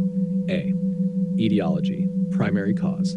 Chronic myeloid leukemia is primarily caused by a genetic abnormality where chromosomes 9 and 22 undergo a reciprocal translocation. This translocation forms the Philadelphia chromosome, which contains the BCR-ABL1 fusion gene. Risk factors. While the precise cause of this genetic change is unknown in most cases, exposure to ionizing radiation is considered a risk factor. Additionally, exposure to toxic chemicals such as benzene has been loosely associated with an increased risk of developing CML. B. Pathogenesis. Philadelphia chromosome. The hallmark of CML, this chromosome results from the translocation T922q34q11, which fuses the ABL1 gene on chromosome 9 with the BCR gene on chromosome 22. The resultant BCR-ABL1 fusion gene is continuously active and encodes a tyrosine kinase that drives the proliferation of myeloid cells. Molecular impact. The abnormal tyrosine kinase activity increases cell division and growth, decreases apoptosis, programs cell death, and disrupts normal cell cycle control, leading to the expansion of myeloid lineage cells, particularly granulocytes. Disease progression. Over time, the disease may accumulate additional genetic mutations that contribute to progression from the chronic phase to the more aggressive, accelerated, and blast phases. C. Diagnosis. Initial evaluation often begins with an incidental finding of increased white blood cell counts during routine blood testing or presentation, with symptoms like fatigue, weight loss, or splenomegaly. Complete blood count, CBC, typically shows elevated white blood cells with a left shift, including increased basophils and sometimes eosinophils. Peripheral blood smear reveals increased mature myeloid cells and sometimes blasts. Bone marrow biopsy confirms the diagnosis by showing hypercellularity with predominant granulocytic proliferation. Cytogenetic analysis detects the Philadelphia chromosome, the definitive diagnostic marker for CML. Molecular testing. Quantitative PCR is used to detect the BCR-ABL1 fusion gene, providing a sensitive measure for diagnosis and monitoring response to therapy. D therapy, tyrosine kinase inhibitors, TKIs, first-line treatment. Imatinib, a first-generation TKI, has revolutionized CML treatment, significantly improving prognosis. It targets the BCR-ABL1 tyrosine kinase, inhibiting its activity. Second-generation TKIs, dasatinib and nilotinib, offer options for patients who do not respond to or cannot tolerate imatinib. Third generation TKI. Ponatinib is effective in cases with T315I mutation, which is resistant to other TKIs. Monitoring and resistance management. Regular monitoring of the quantitative PCR for BCR-ABL1 transcripts to assess treatment response and detect resistance. Advanced phase management. In the accelerated or blast phase, treatment may include more aggressive chemotherapy or hematopoietic stem cell transplantation, particularly in younger, fit patients. Supportive care. Managing symptoms and treatment side effects, such as cytopenias, is crucial. This summary encapsulates the critical aspects of chronic myeloid leukemia necessary for understanding its etiology, pathogenesis, diagnostic protocols, and therapeutic strategies, all of which are central to its management in a clinical setting.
Chronic lymphocytic leukemia, CLL, overview. A. Etiology and epidemiology. Risk factors. Older age, exposure to environmental toxins like organic solvents, and a family history of CLL are notable risk factors. Epidemiology. CLL is the most common leukemia in adults, primarily affecting individuals over the age of 65, with a higher prevalence in males. B. Pathophysiology. Origin. CLL arises from genetic mutations in hematopoietic stem cells, leading to the proliferation of abnormal B cells. Bone marrow disruption. These leukemic cells accumulate in the bone marrow, suppressing normal hematopoiesis and leading to anemia, thrombocytopenia, and immunosuppression. C. Clinical features. Asymptomatic nature. Many patients are asymptomatic at diagnosis, discovered via routine blood tests showing elevated lymphocyte counts. Symptoms. Those symptomatic may experience B symptoms: fever, night sweats, weight loss, fatigue, and painless lymphadenopathy. Hepatosplenomegaly and frequent infections due to immunosuppression are also common. D. Diagnosis. Diagnostic criteria requires the presence of 5,000 monoclonal B lymphocytes working for at least 3 months. Flow cytometry confirms CLL with typical immunophenotype CD5, CD19, CD20, CD23 positive, light chain restriction. Peripheral blood smear shows high numbers of small mature lymphocytes and smudge cells. Prognostic markers, del17p and TP53 mutation, are critical for prognosis and guiding therapy. Treatment. Expectant management for low risk or asymptomatic cases, RISE stage 0. Targeted therapy, first-line treatment for most patients, especially those with symptomatic or advanced disease. Ibrutinib, a Bruton tyrosine kinase inhibitor used widely due to its efficacy. Venetoclax targets BCL2, inducing apoptosis in CLL cells. Rituximab, a monoclonal antibody that targets CD20, used in combination with chemotherapy. Chemoimmunotherapy for patients who can tolerate it. Combinations like FCR, fludarabine, cyclophosphamide, rituximab are effective. Allogeneic stem cell transplantation, considered for curative intent in younger patients or those with aggressive disease. F. Complications. Immunodeficiency leads to recurrent infections, the most common cause of death in CLL patients. Autoimmune disorders, such as autoimmune hemolytic anemia. Secondary cancers, increased risk of developing other malignancies.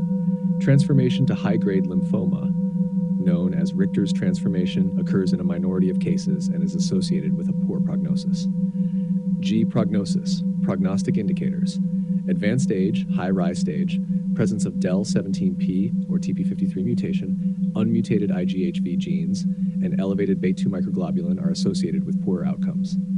Overall survival varies widely based on age, stage of diagnosis, and biological characteristics of the disease. This comprehensive summary covers essential aspects of CLL from clinical presentation through to diagnosis, treatment options, and complications, tailored for an internal medicine exam preparation.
Chronic lymphocytic leukemia, CLL, detailed overview.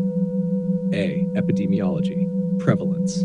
CLL is the most common type of leukemia in adults, particularly prevalent in individuals over 65 years of age. Gender and age.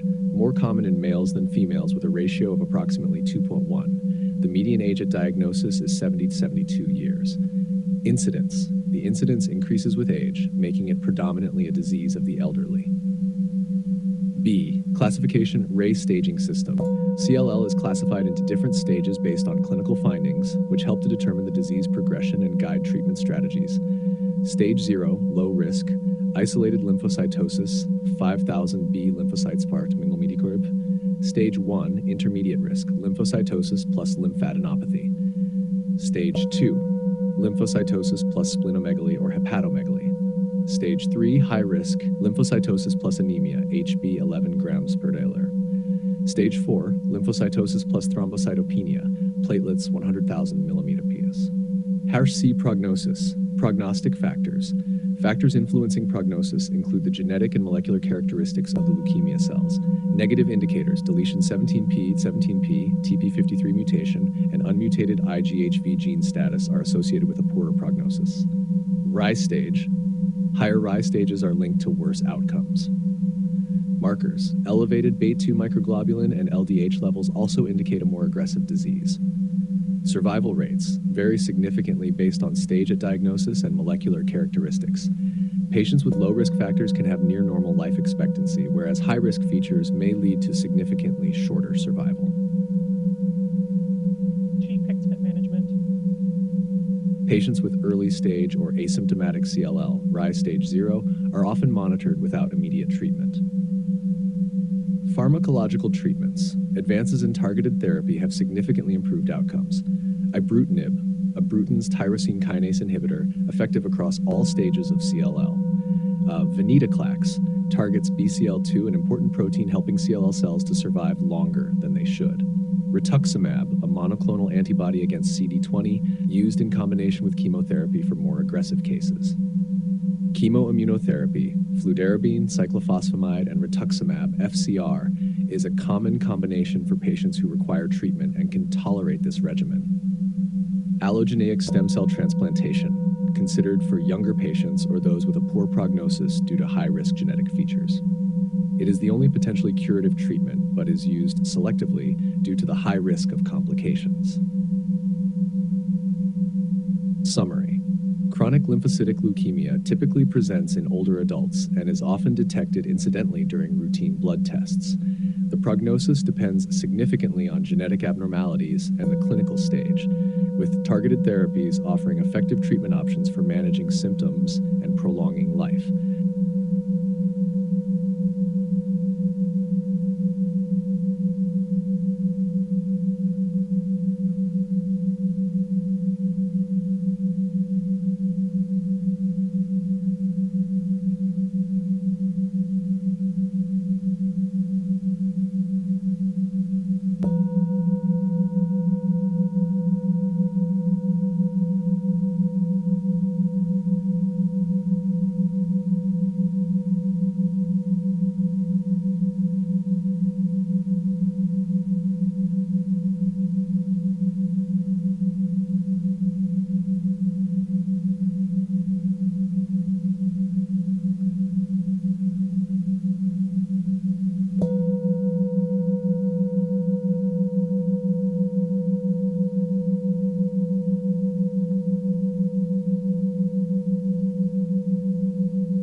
Hodgkin lymphoma HL overview for internal medicine exam. A. Epidemiology, incidence 2 to 3 per 100,000 annually.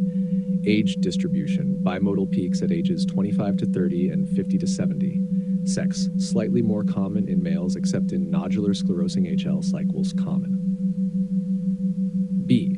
Classification, classical Hodgkin lymphoma CHL, 95% of cases, subtypes include nodular sclerosing, most common, mixed cellularity, lymphocyte rich, lymphocyte depleted, nodular lymphocyte predominant HL, NLPHL, 5% of cases.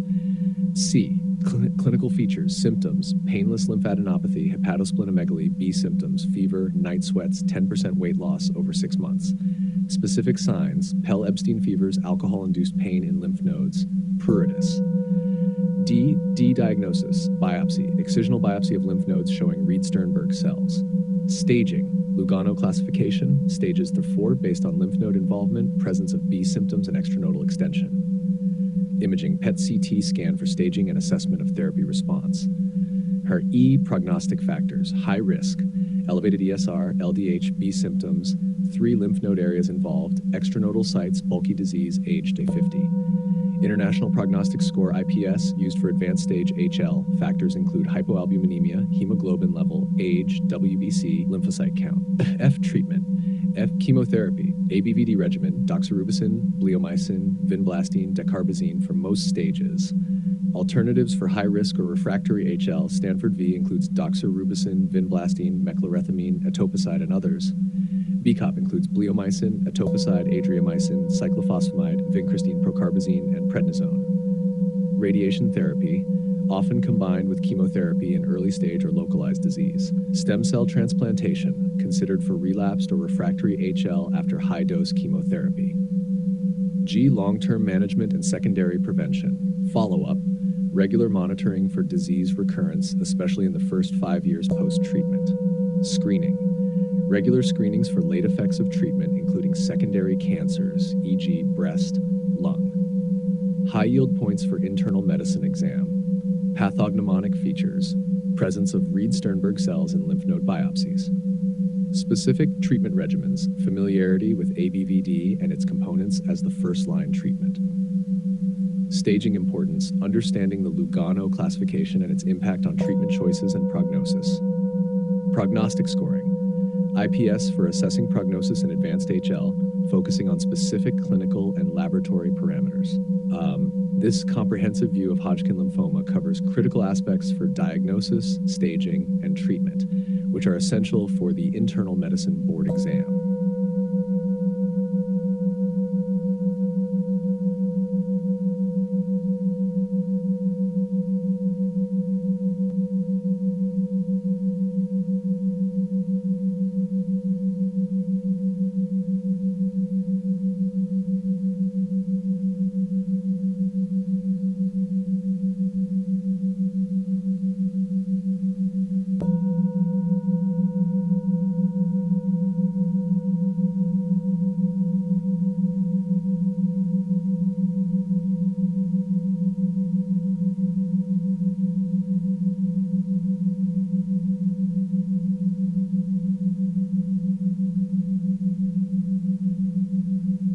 Hodgkin's lymphoma, HL overview. A. Clinical symptoms. Painless lymphadenopathy typically starts in one group of lymph nodes such as cervical, supraclavicular, or mediastinal. B. Symptoms include fever, often Pell-Epstein fever, night sweats, and significant weight loss, 10% over 6 months. Alcohol-induced pain, rare but specific symptom where patients experience pain in lymph node areas after consuming alcohol. Pruritus, generalized itching without apparent cause, sometimes severe. Splenomegaly and hepatomegaly, enlargement of the spleen and liver may occur as the disease progresses. B. Diagnosis, biopsy. Excisional biopsy of enlarged lymph nodes is crucial. Diagnostic hallmark is the presence of Reed-Sternberg cells. Imaging studies.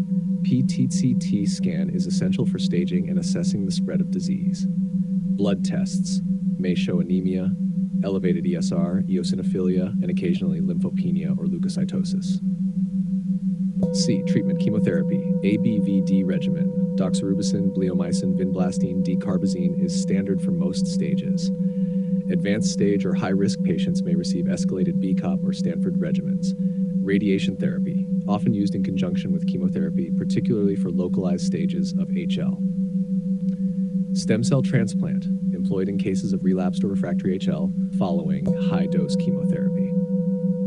D. Prognosis, overall survival rates generally favorable with a 5-year survival rate of about 80 to 90%, higher in children and young adults. Factors affecting prognosis: presence of B symptoms, stage of the disease at diagnosis, with higher stages generally having a worse prognosis. Response to initial treatment, particularly the presence or absence of remaining disease post-chemotherapy as assessed by PET-CT. Hodgkin's lymphoma is characterized by relatively specific clinical symptoms and the presence of distinctive Reed-Sternberg cells in lymph node biopsies. Its treatment primarily involves chemotherapy, with a good prognosis for most patients when detected early.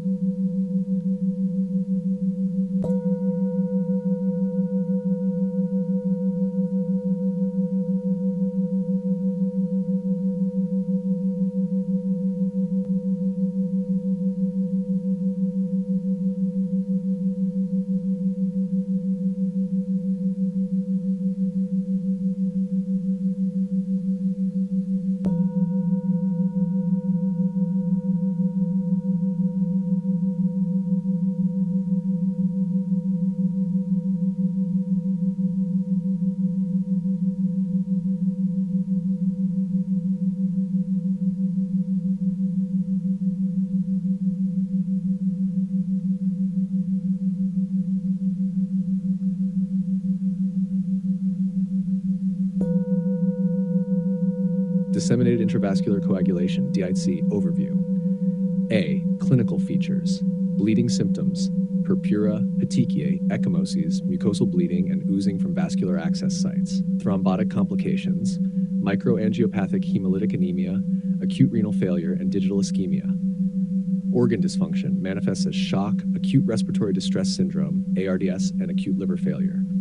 Specific symptoms dependent on the underlying condition triggering DIC, e.g. sepsis, trauma, malignancy. B. Diagnosis: coagulation tests, prolonged prothrombin time, PT, and activated partial thromboplastin time, APTT, decreased platelet count and fibrinogen levels, elevated D-dimer and fibrin degradation products indicating increased fibrinolysis. Blood smear, presence of schistocytes indicating microangiopathic hemolytic anemia. Additional tests: complete blood count, CBC, for anemia and thrombocytopenia, renal and liver function tests due to potential organ involvement. C. Treatment: management of underlying cause, critical for DIC resolution. This could involve antibiotics for sepsis, control of bleeding for trauma, or chemotherapy for malignancy. Supportive therapy: blood products, transfusion of packed red blood cells, platelets, fresh frozen plasma, and cryoprecipitate, depending on the laboratory findings and clinical presentation. Anticoagulation: heparin may be used in cases dominated by thrombosis, but it is contraindicated if bleeding predominates. Antifibrinolytic therapy: tranexamic acid for patients with prominent fibrinolysis. Monitoring and adjustment: regular monitoring of coagulation parameters and adjustment of therapies based on dynamic changes in the patient's condition. D. Prognosis: variable outcome, dependent on the cause and severity of presentation, as well as the timeliness and effectiveness of treatment. High mortality risk, particularly in acute DIC cases associated with severe underlying diseases like septic shock or advanced malignancy. For medical exams, focus on understanding the pathophysiology of DIC, recognizing the clinical and laboratory signs, and managing the condition based on its etiology and manifestations.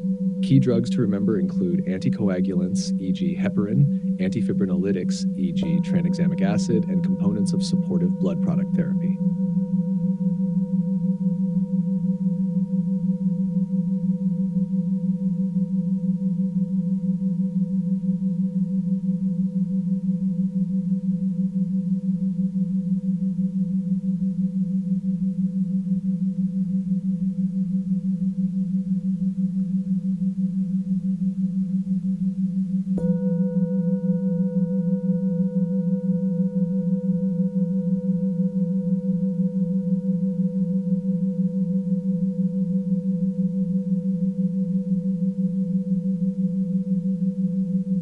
Etiology of disseminated intravascular coagulation.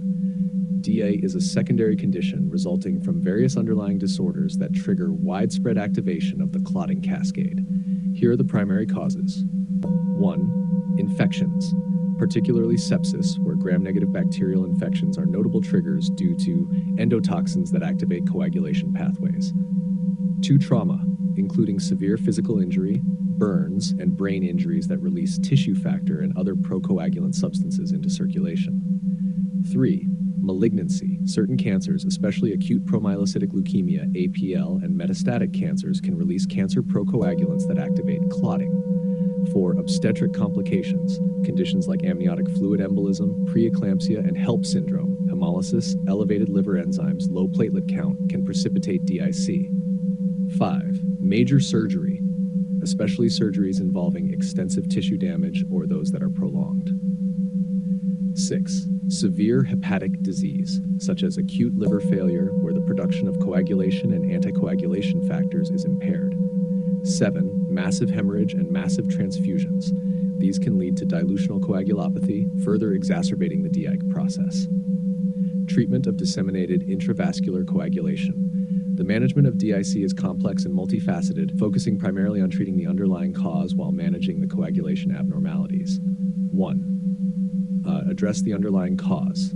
Infections.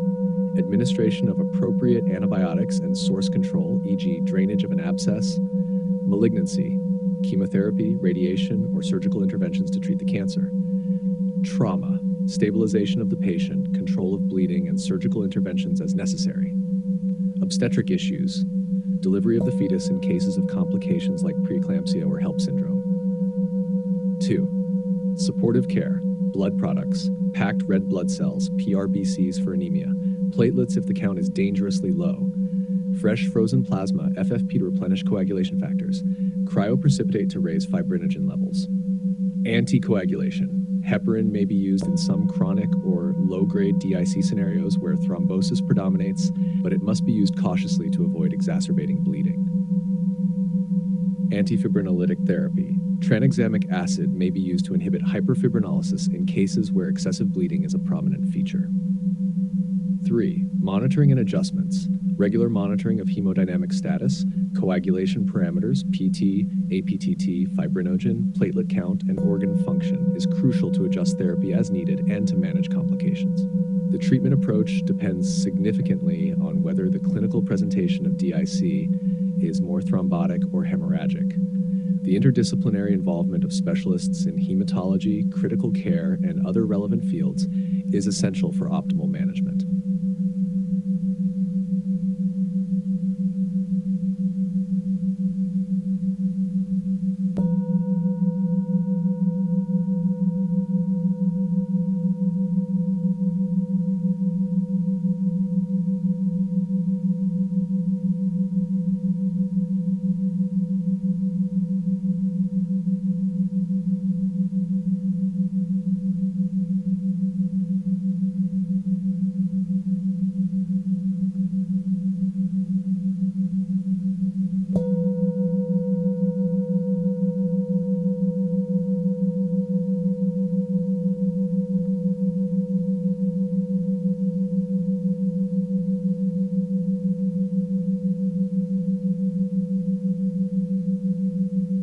Hemophilia summary for medical exam preparation.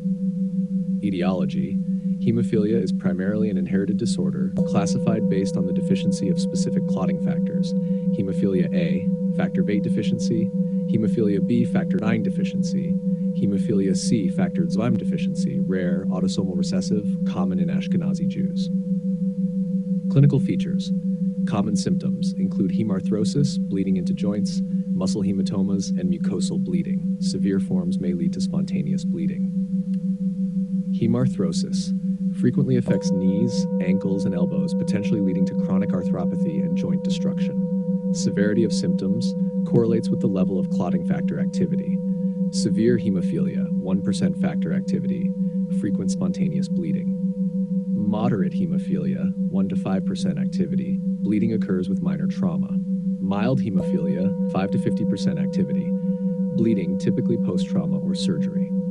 Diagnosis: Laboratory tests, APT, activated partial thromboplastin time, prolonged in hemophilia due to the intrinsic pathway involvement. Factor assay, quantitative measurement of clotting factors to confirm specific type and severity. Mixing studies, differentiate factor deficiencies from inhibitors. Genetic testing, confirmatory, especially useful in prenatal diagnosis and carrier detection. Treatment, factor replacement therapy, factor VIII concentrates for hemophilia A, factor IX concentrates for hemophilia B, factor I concentrates for hemophilia C, administered prophylactically in severe cases or on demand in response to bleeding episodes or before surgery. Desmopressin, DDAVP, used in mild hemophilia A to stimulate the release of factor VIII and von Willebrand factor. Antifibrinolytics eat tranexamic acid, A-aminocaproic acid, used to prevent excessive bleeding, particularly during surgical procedures or severe bleeds. Emicizumab, a newer treatment for hemophilia A without inhibitors, mimicking the function of factor VIII and reducing bleeding risk. Prognosis. With appropriate treatment, individuals with hemophilia can lead normal lives, though they must manage the risk of bleeding and potential joint damage. Regular prophylactic treatment has significantly improved outcomes, reducing the frequency and severity of bleeding episodes and associated complications. For your internal medicine exam, focus on understanding the pathophysiology, recognizing clinical manifestations, and managing acute bleeding episodes and long-term complications in hemophilia patients.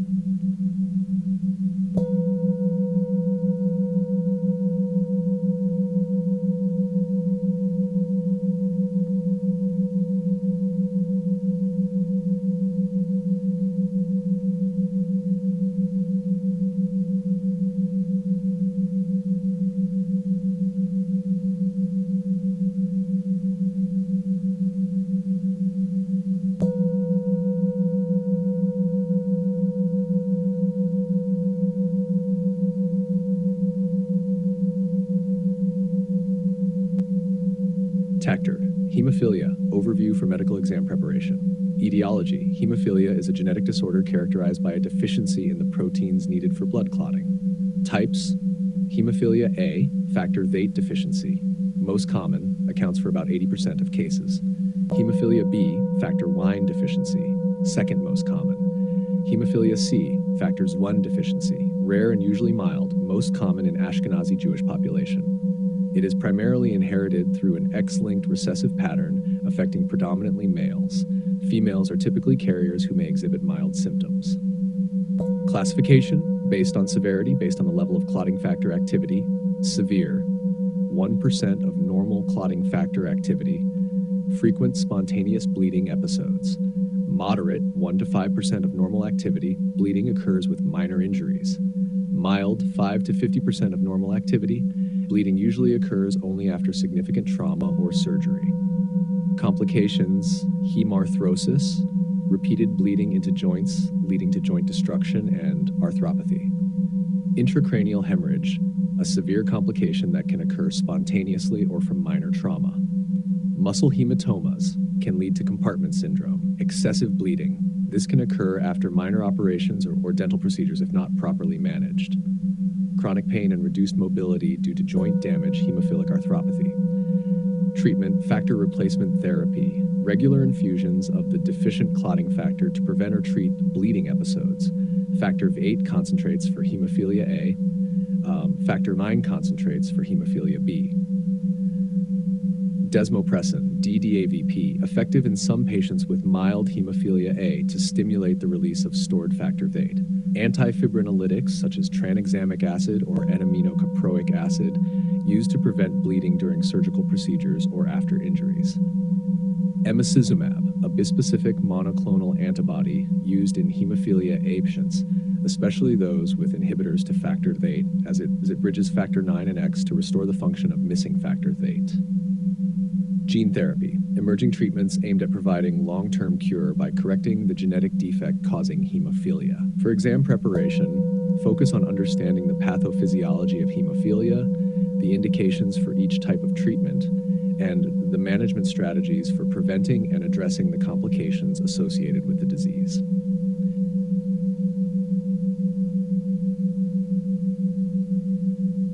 Thrombocytopenia, overview for medical exam preparation. Etiology, impaired platelet production, bone marrow conditions, aplastic anemia, myelodysplastic syndromes, leukemia, bone marrow infiltration by tumors, chemotherapy, radiation, and certain infections, e.g. HIV, parvovirus B19. Congenital disorders, Wiskott-Aldrich syndrome, Fanconi anemia.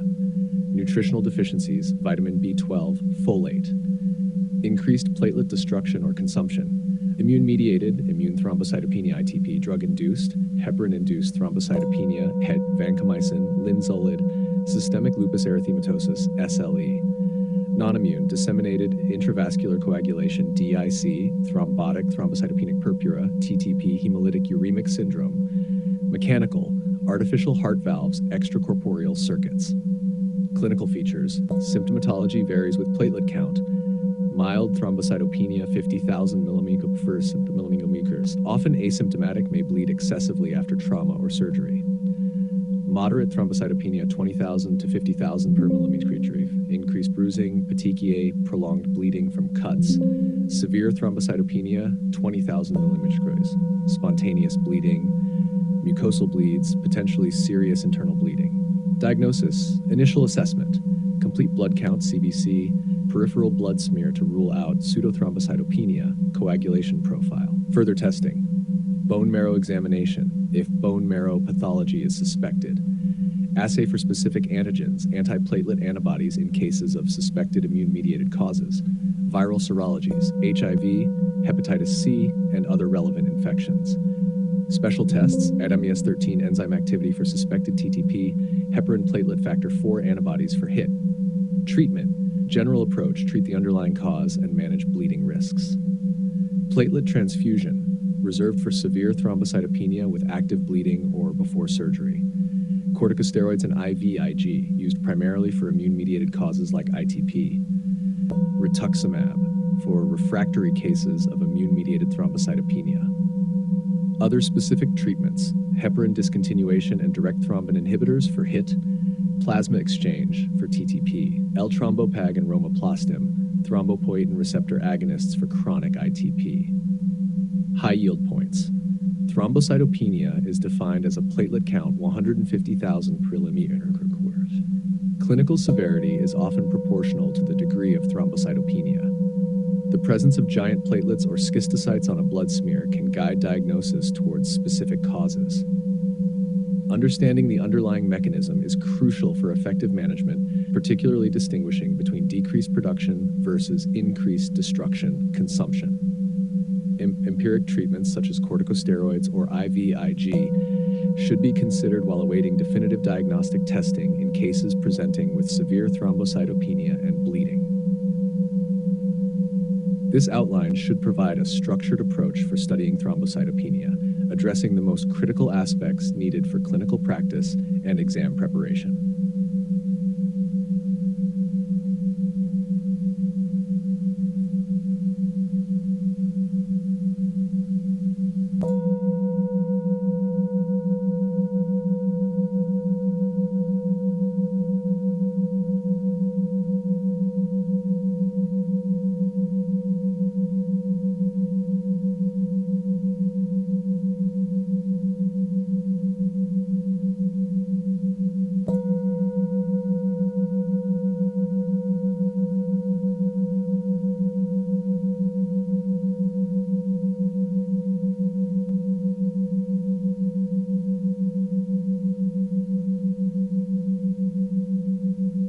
Thrombocytopenia, definitions and classification.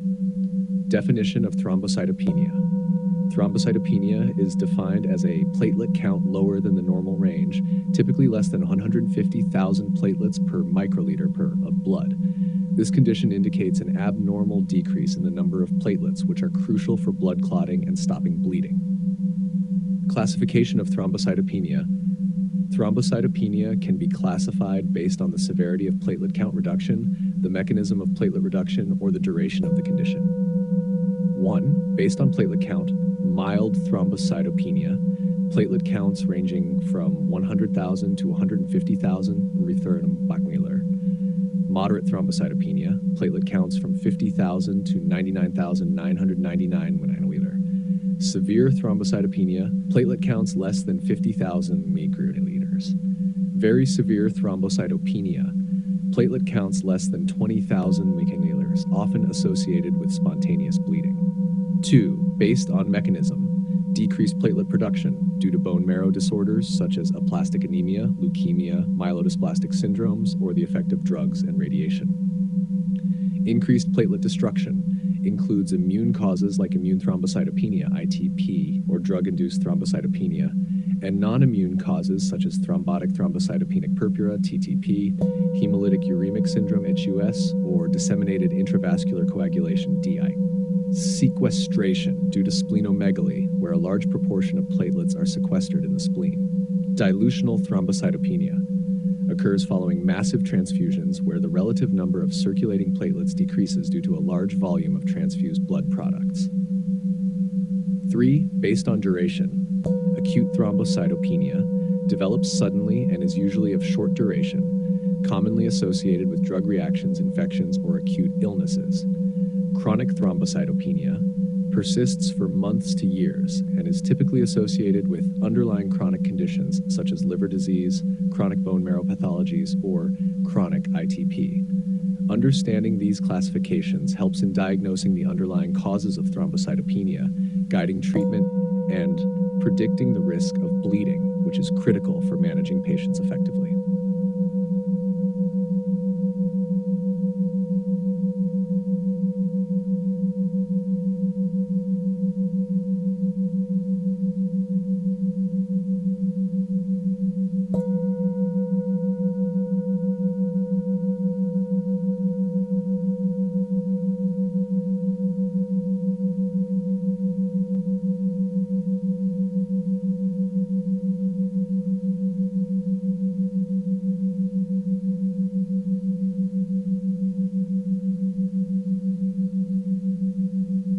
Have thrombocytopenia, definitions and classification.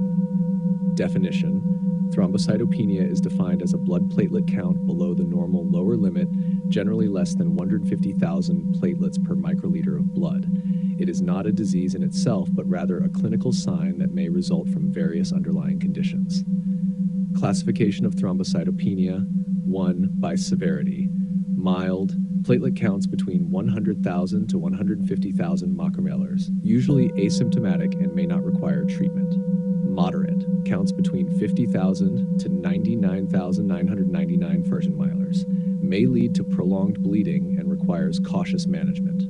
Severe, counts below 50,000 milars, increases the risk of spontaneous bleeding and may require urgent treatment. Very severe, counts below 20,000 micromolar, high risk of serious bleeding events and often requires immediate intervention. 2. By mechanism, decreased platelet production. This can be due to bone marrow failure, e.g. aplastic anemia, malignancies, e.g. leukemia, certain medications, or radiation therapy. Increased platelet destruction. Conditions such as immune thrombocytopenic purpura, ITP, drug-induced thrombocytopenia, or thrombotic microangiopathies like thrombotic thrombocytopenic purpura, TTP, and hemolytic uremic syndrome, HUS. Sequestration, usually due to splenomegaly, where a larger proportion of platelets are held in the spleen. Dilutional, caused by rapid infusion of large volumes of blood or blood products that do not contain platelets. 3. By duration, acute thrombocytopenia develops suddenly over days to weeks and is often reversible once the underlying cause is treated. Chronic thrombocytopenia lasts for months to years and may require ongoing management depending on the underlying cause. 4. By etiology, primary thrombocytopenia arises from a disorder in the platelets or bone marrow itself, such as genetic disorders or bone marrow diseases. Secondary thrombocytopenia results from external factors affecting platelet count, such as infections, autoimmune diseases, and certain medications. This classification helps in understanding the potential causes and guiding appropriate treatment strategies for thrombocytopenia based on its severity, mechanism, duration, and etiology.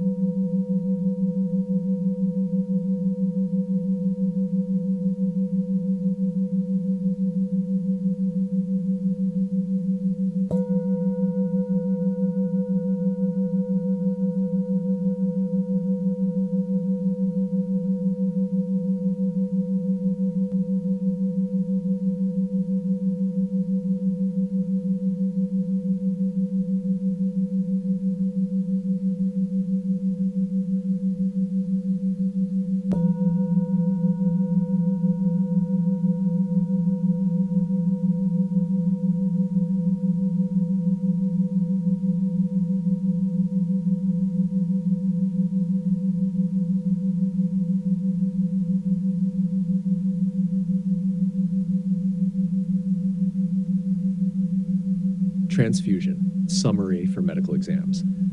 Definition: transfusion involves the administration of whole blood or fractionated blood components like packed red blood cells, PRBCs, fresh frozen plasma, FFP, platelets, and clotting factors. It's primarily used to manage conditions such as acute and chronic blood loss, coagulopathies, and severe anemia.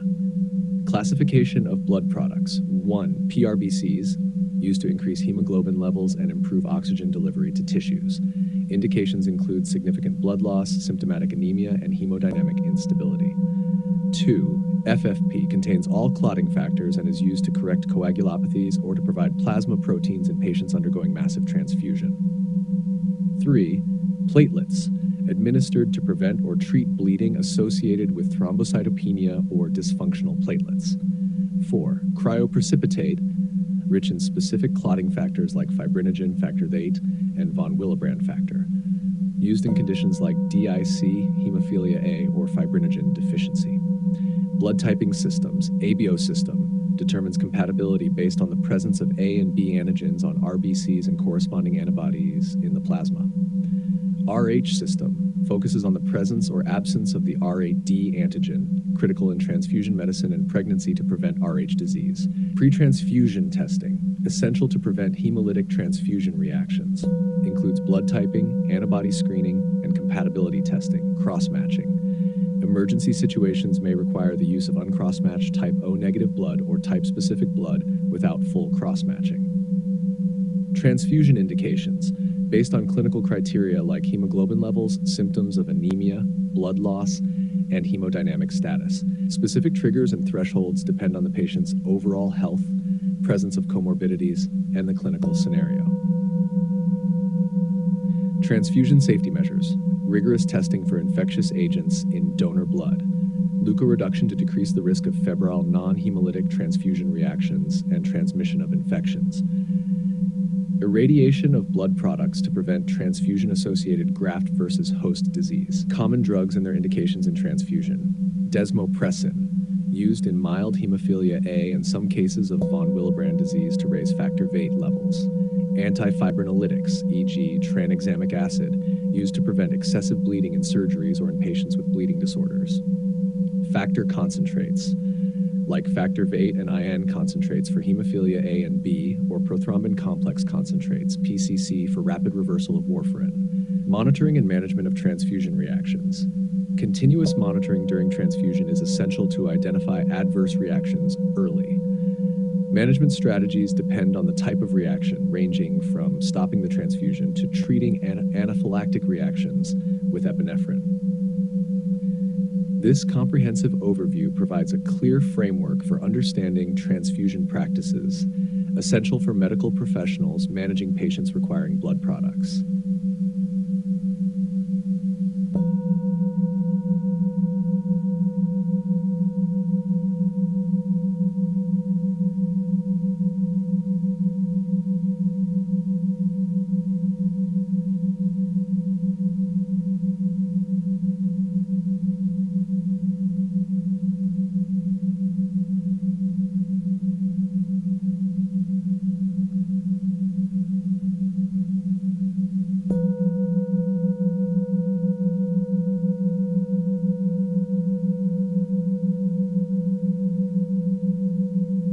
Blood products, indications for transfusion, and associated risks. Start 1. Packed red blood cells, PRBCs. Indications: treatment of symptomatic anemia to improve oxygen delivery when hemoglobin levels are critically low. Acute blood loss, transfused to maintain hemoglobin levels or hematocrit if there is significant blood loss, e.g. hemorrhage. Surgical or medical conditions leading to hypoxemia or ischemia, especially in patients with cardiovascular disease. Chronic anemia, where symptomatic, or to maintain a safe hemoglobin level in conditions like chronic kidney disease. Risks: transfusion reactions, allergic, febrile non-hemolytic, or hemolytic. Iron overload, chronic transfusion can lead to iron accumulation, damaging organs. Infections, despite rigorous screening, there remains a small risk of transmitting infectious agents. Volume overload can exacerbate congestive heart failure and pulmonary edema. Platelets, indications: thrombocytopenia or platelet dysfunction, Transfuse in patients with platelet counts below 10,000 mmHg prophylactically or 50,000 mmHg if actively bleeding or undergoing surgery. Massive transfusion protocols to maintain platelet counts during large volume blood replacements. Bone marrow failure and to support platelet function when production is impaired. Risks, transfusion reactions, including allergic and febrile reactions. Alloimmunization, development of antibodies against platelet antigens, reducing future transfusion efficacy. Infections, risk of transmitting viral, bacterial, or protozoal infections. 3. Fresh frozen plasma, FFP. Indications, correction of coagulopathy in patients with a deficiency of multiple clotting factors, such as those with liver disease, DIC, or massive transfusion. Reversal of warfarin effect, particularly in the setting of major bleeding or urgent reversal required for surgery. Plasma exchange, for conditions like thrombotic thrombocytopenic purpura, TTP. Risks, transfusion-related acute lung injury, TRALI, a severe, life-threatening reaction. Allergic reactions and anaphylaxis, transfusion-associated circulatory overload, TACO, especially in patients at risk for volume overload. Infections, although rare due to screening and pathogen reduction technologies. General considerations. Transfusions should only be initiated when the benefits outweigh the risks and alternative treatments have been considered. The decision to transfuse should be based on clinical assessment, not solely on laboratory values. Monitoring during transfusion is essential to quickly identify and manage any adverse reactions. This summary outlines the critical points related to the use of major blood products, including indications and risks, providing a basis for safe and effective transfusion practices in clinical settings.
Myeloproliferative neoplasms, MPNs. Summary for internal medicine exam.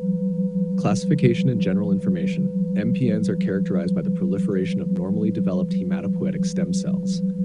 Classic MPNs include chronic myeloid leukemia, CML, essential thrombocythemia, ET, polycythemia vera, PV, primary myelofibrosis, PMF.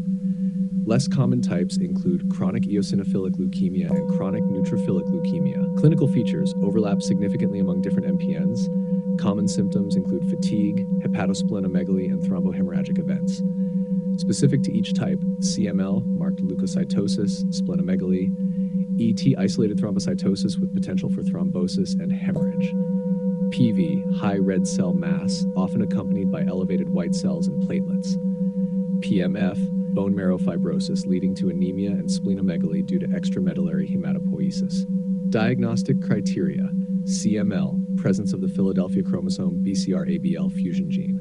PV, ET, and PMF, JAK2, CALR, and MPL mutations are key diagnostic markers.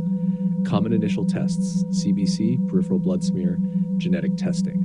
Bone marrow biopsy is often necessary for confirmation. Treatment overview, aimed at managing symptoms, preventing complications, and in some cases, disease modification. CML-guided therapy with tyrosine kinase inhibitors, TKIs, such as imatinib. ETPV, low-dose aspirin, cytoreductive therapy with hydroxyurea or interferon alpha, phlebotomy for PV. PMF, JAK2 inhibitors, e.g. ruxolitinib, androgens, corticosteroids, sometimes stem cell transplantation. Supportive care, Includes treatments for associated symptoms like gout, allopurinol, and severe itching, antihistamines. High yield points. Risk of transformation to acute myeloid leukemia, AML, is a significant concern with all MPNs, especially with advanced disease or inadequate control. Genetic mutations. Knowing the specific mutations associated with each type of MPN is crucial for diagnosis and may guide therapy. Monitoring and follow-up. Regular monitoring of blood counts, mutation burden, and response to therapy is essential. Drug details. Tyrosine kinase inhibitors, TKIs, like imatinib, dasatinib, and nilotinib are critical in managing CML. JAK2 inhibitors, such as ruxolitinib, are used in PMF and some cases of PV and ET for symptom control and spleen size reduction. Hydroxyurea is commonly used for cytoreduction in PV and ET. Interferon alpha, an alternative to hydroxyurea for younger patients or those with high-risk ET or PV. This summary provides an overview of the essential aspects of MPNs for your internal medicine exam, focusing on classification, clinical features, diagnosis, and treatment, including specific medications relevant to disease management.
Leukopenia, defined as a decrease in the number of white blood cells, WBCs, in the blood, can arise from various etiologies, each affecting the production, distribution, or destruction of leukocytes. Here's an overview of the common causes. IA, impaired production. 1. Bone marrow suppression or failure. Chemotherapy or radiation therapy. These treatments can damage the bone marrow, leading to decreased WBC production. Infections. Certain viral infections, e.g. HIV, influenza, or severe sepsis can suppress bone marrow function. Medications. Drugs such as anticonvulsants, antibiotics, e.g. chloramphenicol, and antithyroid drugs can inhibit WBC production. Bone marrow disorders, conditions like aplastic anemia, myelodysplastic syndromes, or leukemias, e.g. acute myeloid leukemia, where marrow space is infiltrated or replaced by abnormal cells or fibrosis. 2. Nutritional deficiencies. Vitamin B12 or folate deficiency. Both are crucial for DNA synthesis in hematopoietic cells, and their deficiency can lead to decreased leukocyte production. B. Increased destruction. 1. Autoimmune disorders.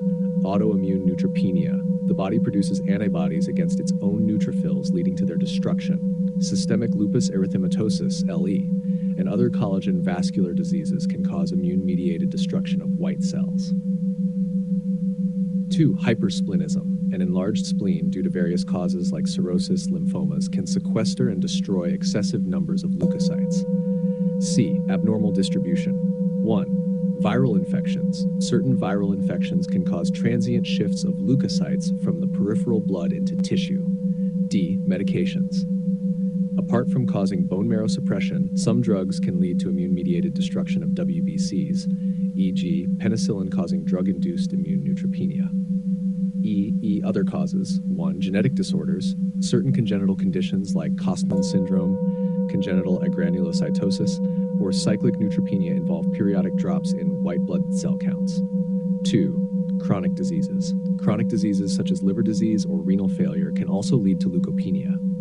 The underlying cause of leukopenia often dictates the specific treatment approach, whether it's addressing infections, adjusting medications, managing autoimmune diseases, or treating nutritional deficiencies. Identifying the etiology is crucial, as leukopenia can increase the risk of infections and may reflect an underlying serious condition.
Myeloproliferative neoplasms, MPNs, are a group of disorders characterized by the clonal proliferation of hematopoietic stem cells, leading to excessive production of mature blood cells. Here's a concise summary focusing on classification, clinical features, diagnostics, and treatment approaches. Classification of MPNs. 1. Primary myeloproliferative neoplasms. Chronic myeloid leukemia, CML, characterized by the presence of the Philadelphia chromosome, BCR-ABL1 fusion gene. Polycythemia vera, PV, increased red blood cells, often accompanied by elevated white blood cells and platelets. Essential thrombocythemia, ET, increased platelet counts without significant changes in other cell lines. Primary myelofibrosis, PMF, progressive scarring of the bone marrow with extramedullary hematopoiesis. 2. Secondary myelofibrosis, develops as a progression from other MPNs like PV and ET. 3. Less common MPNs, chronic neutrophilic leukemia, chronic eosinophilic leukemia. Clinical features, common symptoms, fatigue, splenomegaly, hepatomegaly, and symptoms related to increased blood viscosity such as headaches and visual disturbances. Specific symptoms, thrombohemorrhagic events, ET and PV, severe anemia, and systemic symptoms like weight loss and fever, PMF. Diagnostic criteria: 1. Blood tests, complete blood count, CBC, showing elevated cell lines specific to the type of MPN. 2. Genetic testing, CML, detection of the Philadelphia chromosome, PV, ET, and PMF, JAK2, CALR, and MPL mutations. 3. Bone marrow biopsy, essential for confirming increased cellularity and fibrosis, particularly in PMF. Treatment: 1. Cytoreductive therapy, hydroxyurea, commonly used across different MPNs for controlling high cell counts. Interferon alpha, effective in reducing blood cell counts and lessening symptoms. 2. JAK2 inhibitors, e.g. ruxolitinib, specifically beneficial in PV and myelofibrosis by targeting the JAK-STAT pathway, reducing spleen size and improving symptoms. 3. Low-dose aspirin, used in ET and PV to reduce the risk of thrombosis. 4. Phlebotomy, employed in PV to reduce hematocrit and control blood viscosity. 5. Allogeneic hematopoietic stem cell transplantation, potentially curative but reserved for younger patients with high-risk features or those who fail other therapies. Monitoring and prognosis, regular monitoring, necessary to watch for transformation to acute myeloid leukemia, particularly in PMF and advanced stages of other MPNs. Risk stratification, important for tailoring treatment and predicting outcomes based on genetic mutations and clinical features. In preparing for your internal medicine exam, focus on understanding the pathophysiology, recognizing the clinical presentations, and being familiar with the key diagnostic tests and treatment strategies for MPNs. This will aid in diagnosing and managing these conditions effectively in a clinical setting.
A complete blood count, CBC, is an essential diagnostic tool in medicine, offering detailed information about the various types of cells in the blood. Here's a summarized overview of the key hematological parameters and their significance. Red blood cell, RBC, parameters. 1. RBC count indicates the total number of red blood cells per unit of blood. Variations can indicate conditions such as anemia or polycythemia. 2. Hemoglobin, HB, measures the amount of oxygen-carrying protein in the blood. Low levels suggest anemia. High levels could indicate polycythemia or dehydration. 3. Hematocrit, HC, the ratio of the volume of red blood cells to the total blood volume. It helps diagnose anemia and other conditions affecting the blood's ability to carry oxygen.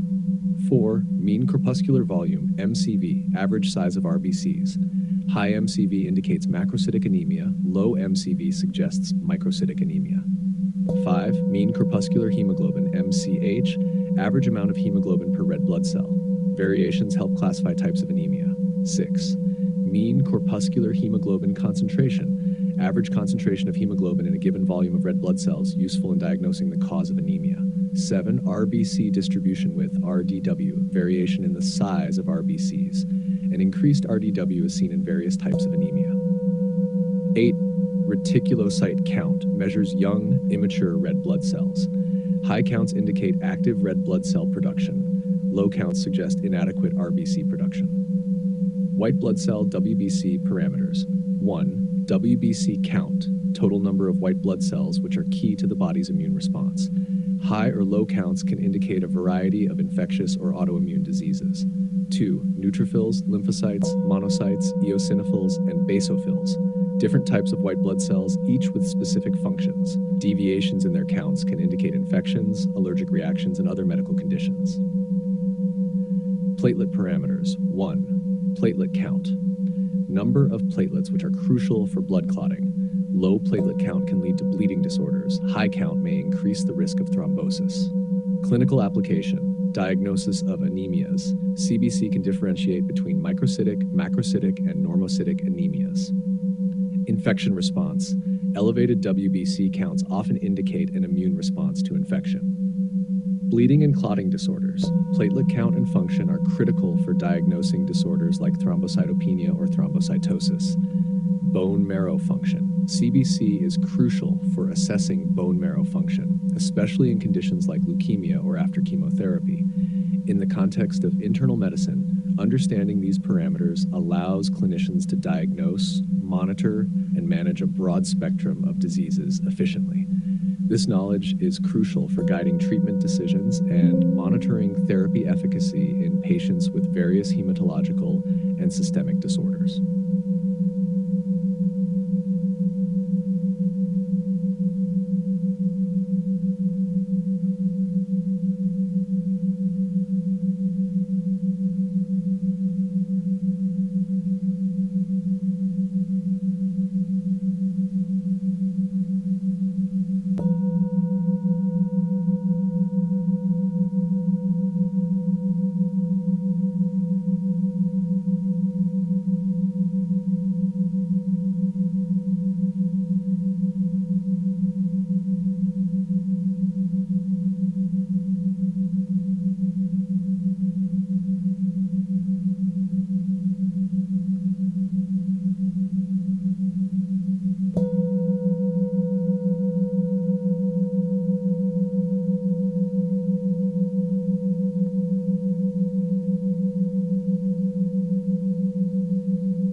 A complete blood count, CBC, is a critical diagnostic tool that provides essential information about the various types of blood cells and their concentrations in the blood. Here's a summary of key hematological parameters, including their normal ranges. Red blood cell RBC parameters. RBC count, normal range. Men, 4.7 to 6.1 million cells, MACL. Women, 4.2 to 54 million cells, MACL. Hemoglobin HB, normal range. Men, 13.8 to 10 grams per deciliter. Women, 12.1 to 15.1 grams. Hematocrit HCD, normal range. Men, 40.7 to 50.3%. Women, 36.1 to 44.3%. Mean corpuscular volume, MCV, 80 to 100 fefilers. Mean corpuscular hemoglobin, normal range, 27 to 33 p gray. Mean corpuscular hemoglobin concentration, MCHC, normal range 33 to 36, RBC distribution width, RDW, normal range 11.5 to 14.5%. White blood cell WBC parameters, normal range 4 to 511,000 cells per meter. Differential count includes various types of WBCs, neutrophils 40 to 60%, lymphocytes 20 to 40%, monocytes 2 to 8%, eosinophils 1 to 4%, basophils 0.5 to 1%. Platelet parameters. Platelet count normal range 150,000 to 450,000 platelets, myeloflush. Clinical application, anemias, differentiated by variations in MCV, MCH, and MCHC. Infections and immune response, indicated by changes in WBC count and differential. Clotting disorders, evaluated with platelet count. This information is pivotal for diagnosing and monitoring a wide array of conditions, from simple anemia to more complex hematological malignancies, and helps guide therapeutic decisions in clinical practice.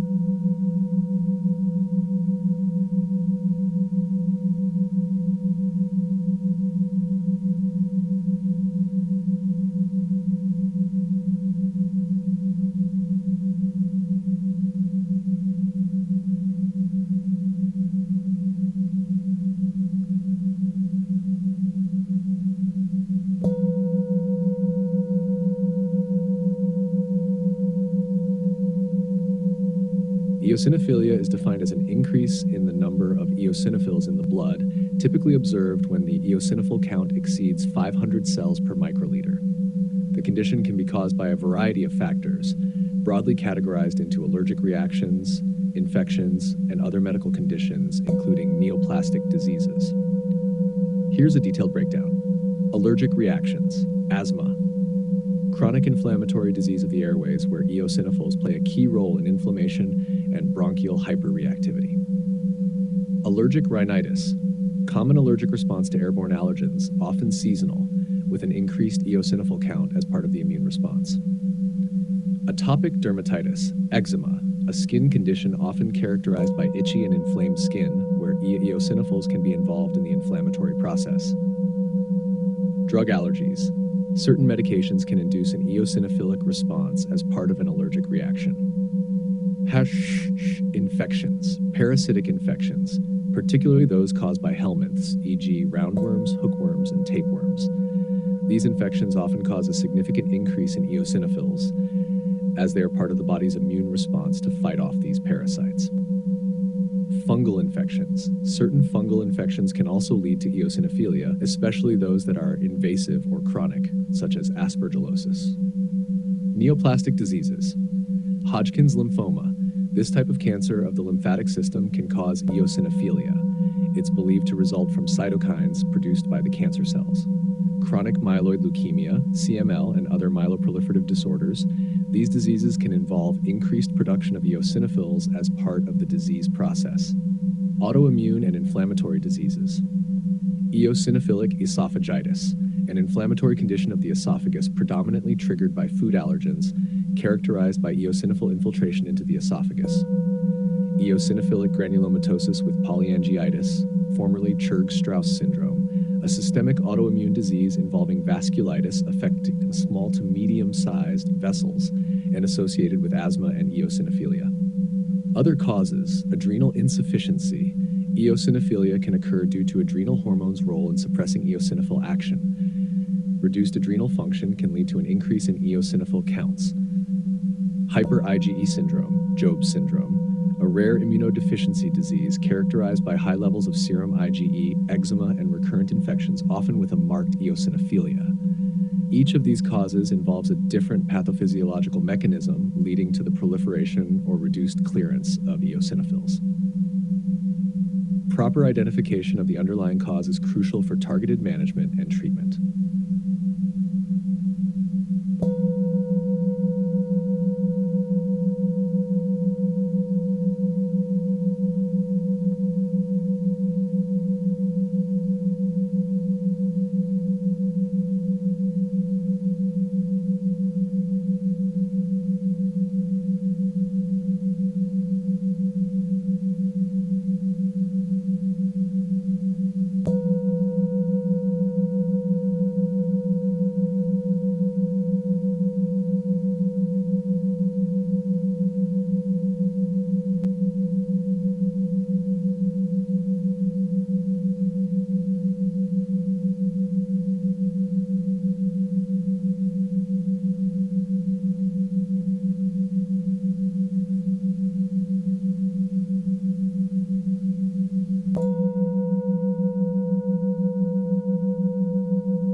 Bone marrow is the soft, spongy tissue found within the cancellous portions of bones like the sternum, pelvis, ribs, and vertebrae.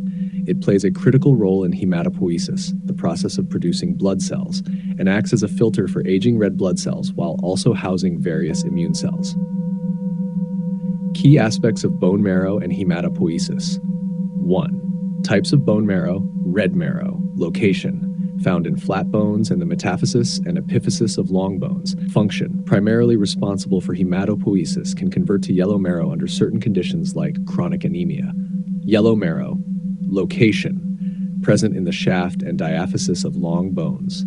Function: primarily fatty tissue, not actively involved in hematopoiesis, but can revert to red marrow if necessary. 2. Hematopoiesis. Definition: the production of all blood cells from multipotent hematopoietic stem cells. Location: pre-birth, yolk sac, liver, and spleen. Post-birth, primarily in the bone marrow, with the liver and spleen as secondary sites in certain pathological conditions. Process: stem cells differentiate into either myeloid or lymphoid lineages, producing various types of blood cells such as erythrocytes, leukocytes, and platelets. 3. Hematopoietic growth factors.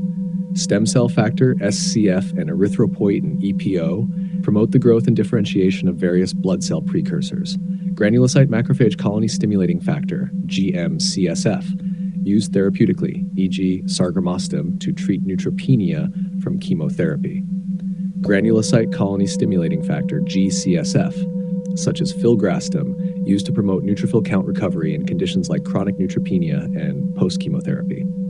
Thrombopoietin, TPO, stimulates platelet production with therapeutic analogs like romoplastim and L-Thrombopag, used in thrombocytopenia management. Clinical relevance for medical exam. Understanding the dual nature of bone marrow, red and yellow, and its ability to adapt to physiological needs or pathological states is crucial. Familiarity with hematopoietic growth factors and their therapeutic applications is essential, particularly in managing side effects of cancer therapies or other conditions that affect bone marrow function. Recognizing the signs of altered hematopoiesis, such as changes in blood counts or the appearance of immature or abnormal cells in a peripheral blood smear, can be pivotal in diagnosing underlying bone marrow disorders or systemic diseases. Diagnostics and management, CBC, complete blood count, primary diagnostic tool for evaluating the quantity and quality of various blood cells. Bone marrow biopsy, essential for diagnosing diseases like leukemia, lymphoma, and other marrow pathologies. Growth factor therapies, critical in managing conditions like anemia of chronic disease or chemotherapy-induced cytopenias. This comprehensive understanding aids in both diagnosis and treatment, encompassing the physiological basis of blood production, clinical implications of dysregulation, and therapeutic strategies to manage hematopoietic disorders.